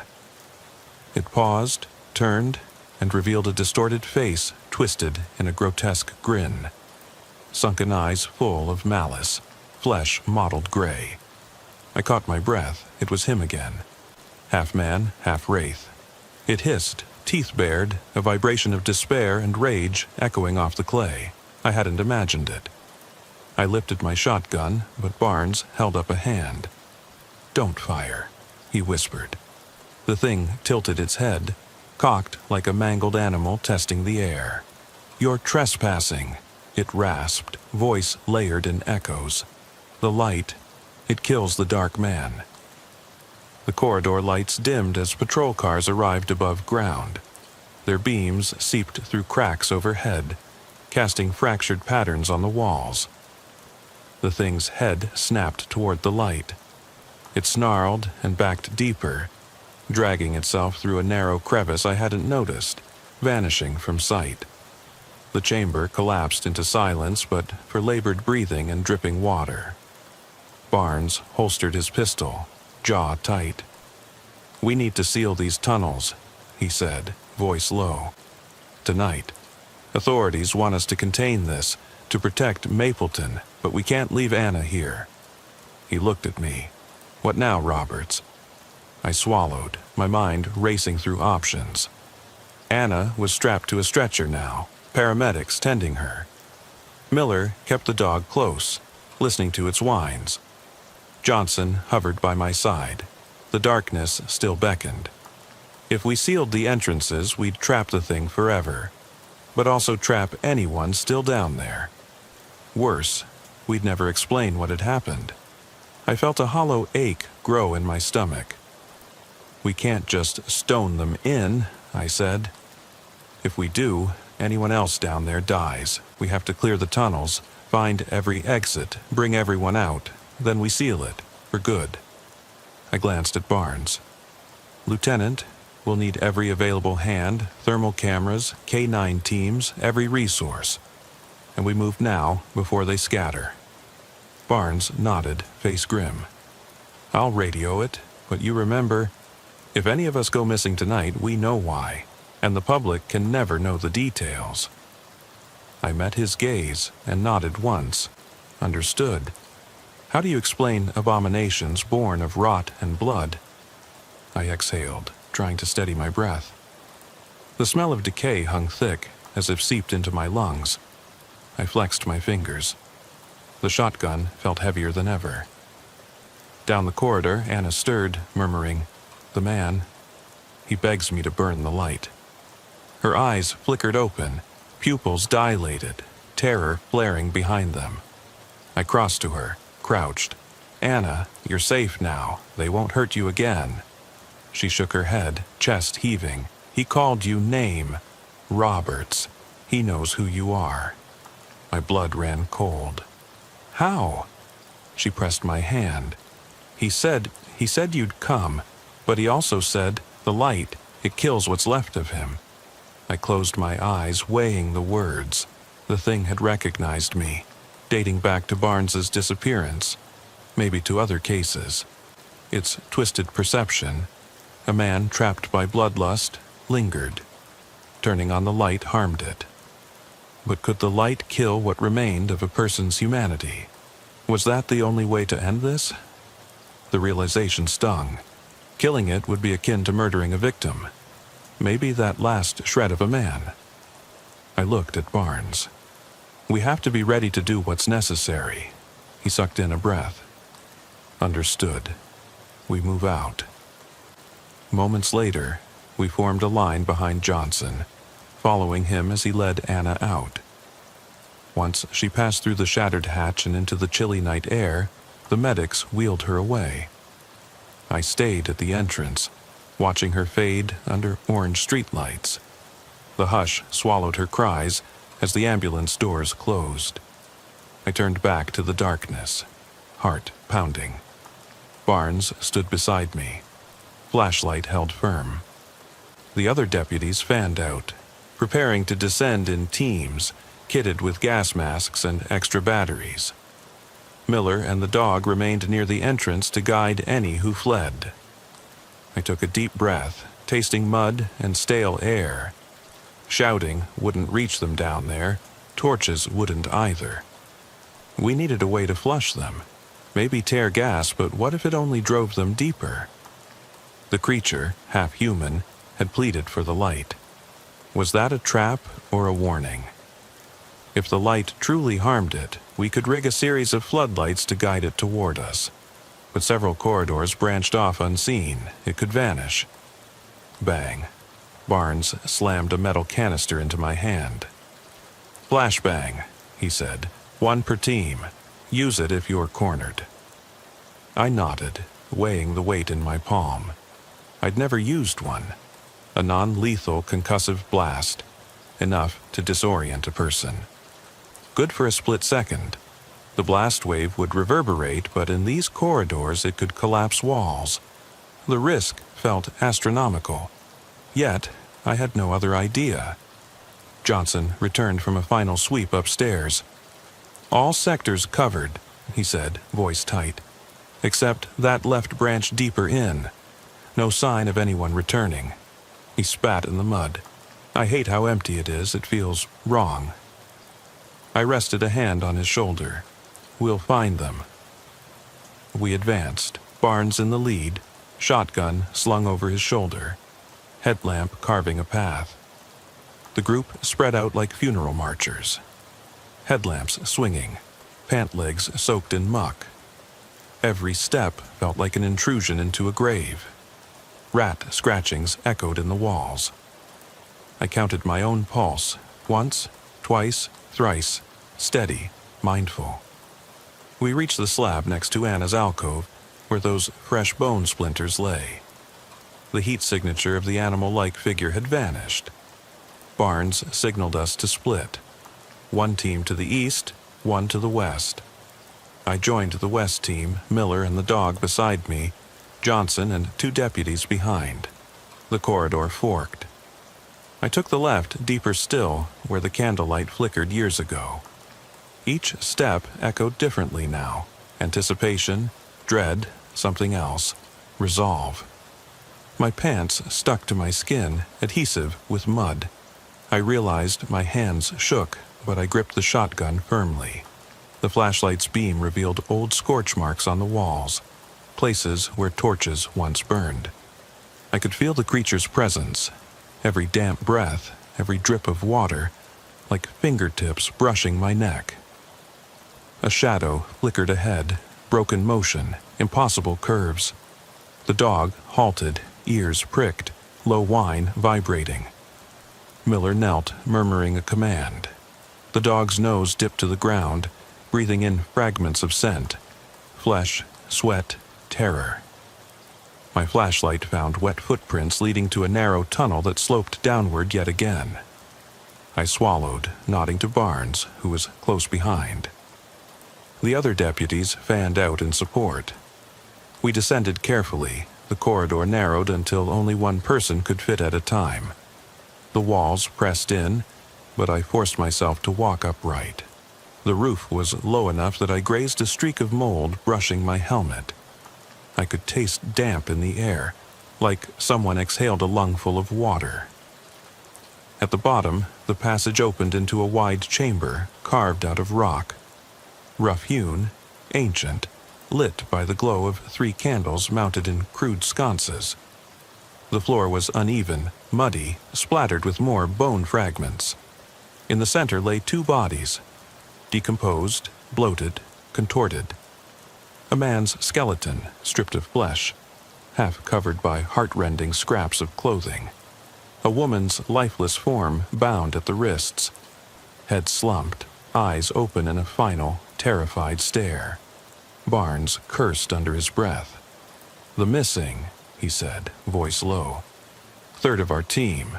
He nudged the woman gently with his boot. Rot and decay released a choking stink that made me gag. I swallowed, fighting back bile.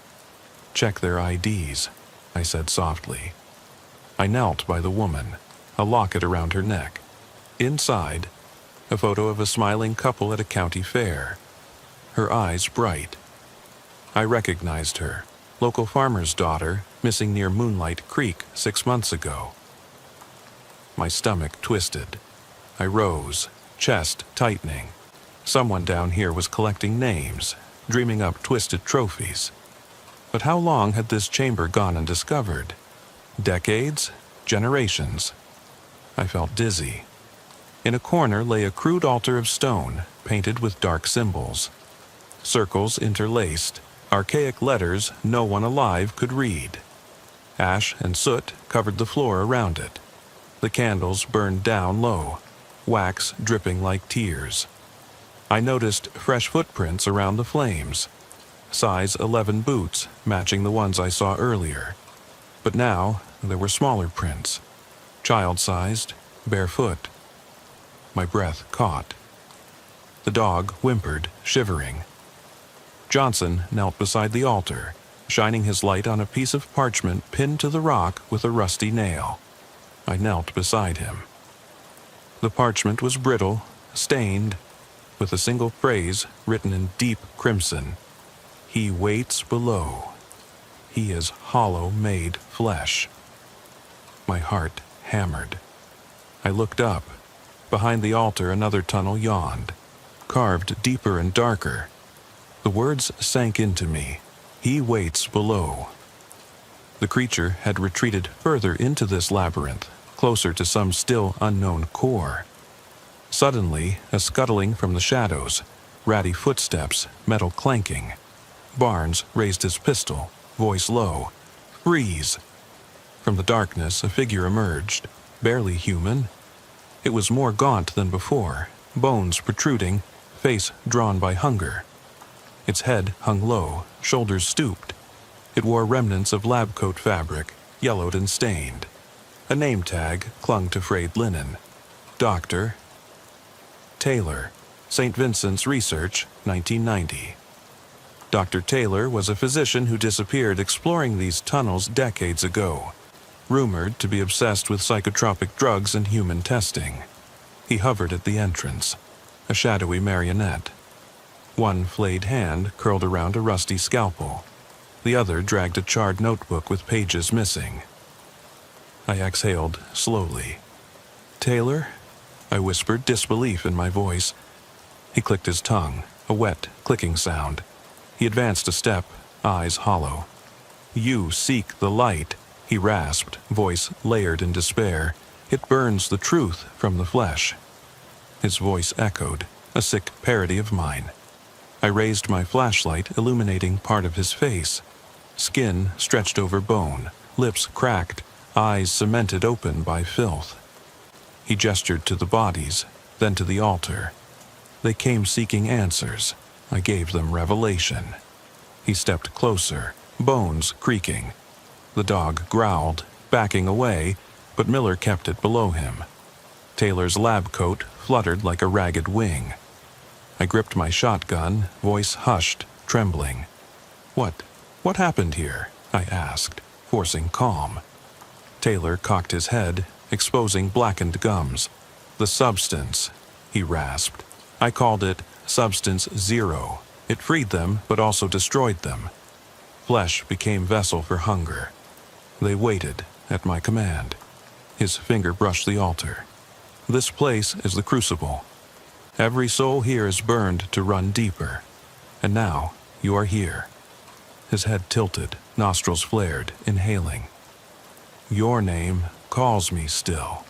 I know you, Deputy Roberts. You delivered them light. My stomach nodded. You experimented on them?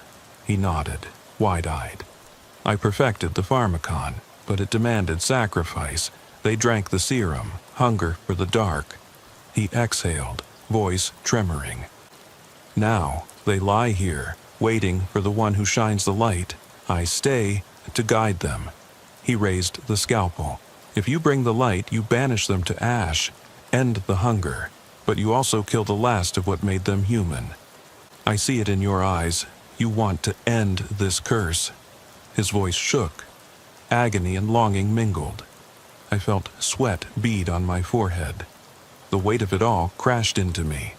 Bones, names, faces. Real people, family, friends, turned to monsters by a deranged mind and a poison disguised as salvation. There's no reversing it, I whispered. If we bring the light? He advanced, his jaw unhinging as a low moan escaped. He lunged, scalpel raised. I fired a round into the mud near his foot, warning. Shell casings bounced, echoing off the stone. He recoiled, shadowed by candlelight. Barnes's handgun trembled in his hands. I hefted my shotgun, voice firm. Lie flat. He snarled, slinking backward, but he didn't flee. He watched me as if sizing me up. Your weapon won't kill them, he rasped, voice thick. Only water and flame or the sun. A shiver ran down my spine. He knew the lore. He expected us to call in floodlights, but in here, sunlight wouldn't reach. Fire might collapse corridors. Water, flooding these tunnels, would drown any living thing. But where would the survivors go? They'd die. I gripped the shotgun tighter. We end this tonight. I signaled Barnes.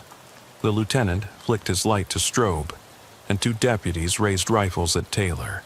Barnes barked, behind me.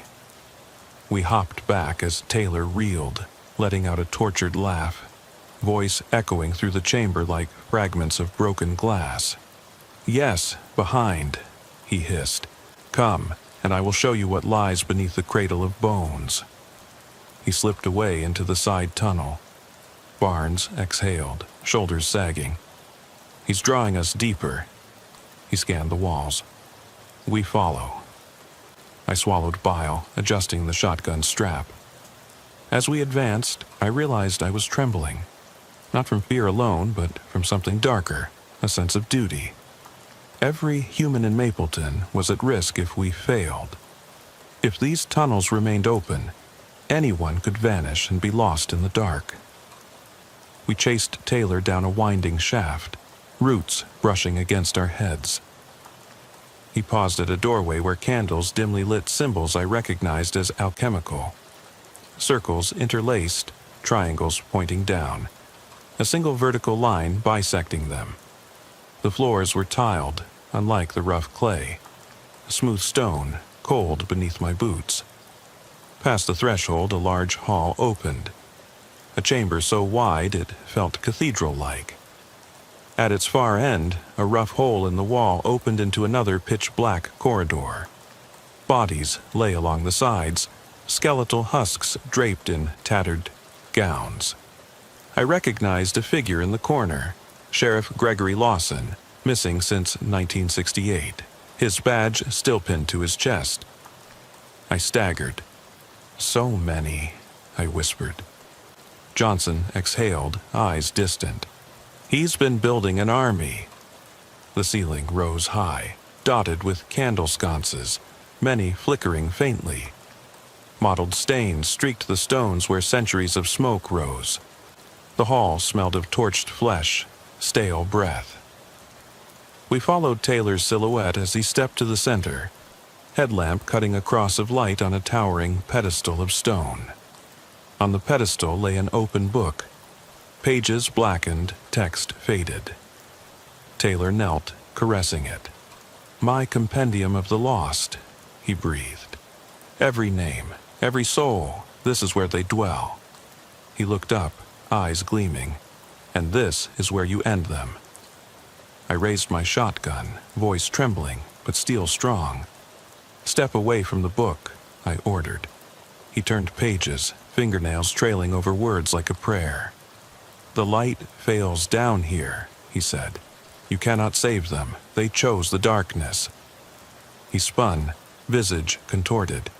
"You allowed them to vanish once, when you closed the first entrance in 97. Do you remember? A priest and his son disappeared. Their cross still stands at the entrance. Why did you leave them?" His words broke into my mind. Father Desmond Hayes and his boy Michael gone. I had sealed that entrance thinking I was saving the town, bearing a memory, but never the truth. My breath hitched. Guilt settled in my gut like stone. He knew I'd sealed that entrance. My mind slammed back to the day I'd turned the key in the old rusted lock. A priest begged me not to bury them alive. I told him justice would wait. I'd never forgiven myself. I swallowed hard. "We did what we had to," I said, voice wavering. "No more." Taylor rose, jowls trembling. "They still wait. Their voices on the wind outside crying for the light." He turned pages again, chanting in a low rumble. The words in the book seemed to throb, the air around them pulsating. The candles flickered violently as though reacting to a storm. I blinked, realized that many candles on the walls weren't bound to open spaces. They hung in midair like floating embers. Heat pressed against my face. I heard the dog snarl behind me. The energy of the book was building, a dark resonance. The walls vibrated, a low hum that rattled my teeth. The candles aligned, flame bending as though drawn toward a vortex at the center of the hall. Shadows stretched into spindly limbs, twisting at the corners. I felt the darkness coalesce. Johnson opened his mouth to speak, but Taylor hollered, "Bring the light!"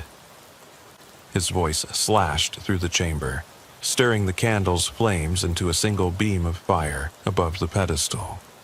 The book's pages glowed crimson. The shadows pressed closer, shapes emerging, twisted visages of every missing person, marching forward. Ghosts of carrion, faces half-eaten, eyes burning. They advanced, arms outstretched, moaning with a chorus of anguish. Each step crushed bone fragment, sending shards to clatter across the floor. Barnes took a step back, shaking his head. "We need to burn this place down." He reached for a flare gun at his hip. I held up my hand. "Wait." Taylor's chanting intensified, words like ash on my tongue. The candles above swirled in a vortex, forming a funnel of flame that pointed to the ceiling. The shadows convulsed. I felt a ripple of energy in my chest. Darkness colliding with light. If I fired the flare, the flames would spread like wildfire, incinerating everything. But who'd survive? The ghosts ashen out, but their bones consumed by fire. The walls might collapse, leaving no trace. And if I didn't act now, we'd be engulfed by this legion of the lost.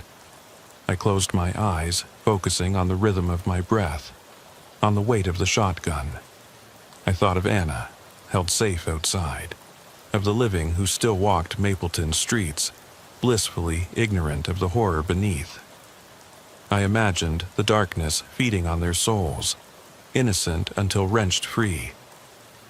I exhaled slowly, making a decision that splintered my reason. Sometimes the only way to end a nightmare is to burn down the room. I said, "Barnes, flare now." He met my eyes, hesitation and sorrow colliding. I held mine steady. He nodded, retrieving a flare from his holster. A hush fell as the candles twitched. Taylor looked up, a feral grin cracking his face. You'll die in the blaze, he snarled. Barnes rammed the flare down the barrel of his shotgun, priming it. I braced, shotgun trained on Taylor's chest. The candle's flames reached outward as though to caress us. The book's pages writhed. Ink melted into the stone floor, hissing like acid. The ghosts converged, a tide of decay and despair. Barnes pulled back, firing the flare. The flare shot clear of the barrel, a single orb of burning light that arced into the swirling vortex above. For a heartbeat, everything paused. The flames licked inward, drawing heat from the candles, and converging into that orb. Then the orb shrieked as it ignited the entire hall, bursting into a dome of white-hot flame that flared across the ceiling and rained sparks downward. The book ignited first, its pages curling, black smoke billowing. The stone walls flared as the flames leapt along them, scorching each etched name, each carved symbol. Taylor screamed, body convulsing as the flames swallowed him from foot to chest. He bellowed a final, mournful wail as his form melted into ash, his skin crackling like paper. The ghosts shrieked behind him as their forms dissolved in the heat, their bones splintering, dust rising in a plume that glowed in the inferno. The entire chamber shook, roaring flames hungrily consuming every surface, devouring the history carved into the rock. I kept my shotgun raised until Barnes yelled, "Go, now!" I spun, grabbing Johnson and pulling him toward the side corridor. The heat pressed against my back like a hammer. The tunnel's walls were collapsing behind us with thunderous cracks. I heard Miller's panicked cries as the dog bolted, panic-stricken, darting ahead. The flames licked at my heels, devouring oxygen. I stumbled, coughing, dragging Johnson as chunks of rock fell around us. We burst into the main corridor, a cloud of ash swallowing us. Barnes joined us, shotgun still raised, branches of flames reaching out, hissing. I coughed, blood flecking my lips. The corridor doors rattled, embers showered down like burning hail. We ran, the chamber behind us imploding, stones crashing, earth shifting, a deafening roar that threatened to swallow the world. The moment we cleared the tunnel's mouth, the air changed from suffocating inferno to crisp night chill. The ground trembled as the entrance collapsed, sealing itself with a roar of choking dust. I slid to my knees, coughing, boots slick with ash. Johnson knelt beside me, face streaked with soot. Barnes emerged last, shoulders slumped, eyes haunted. All at once, the world was silent. No cries, no flames, just the wind through the pines. We stared at the piles of rubble where the entrance had been. The ground sank, dust settling like a funeral veil. Every face turned toward each other, shock spelling out the question we all felt. Did we just bury them all?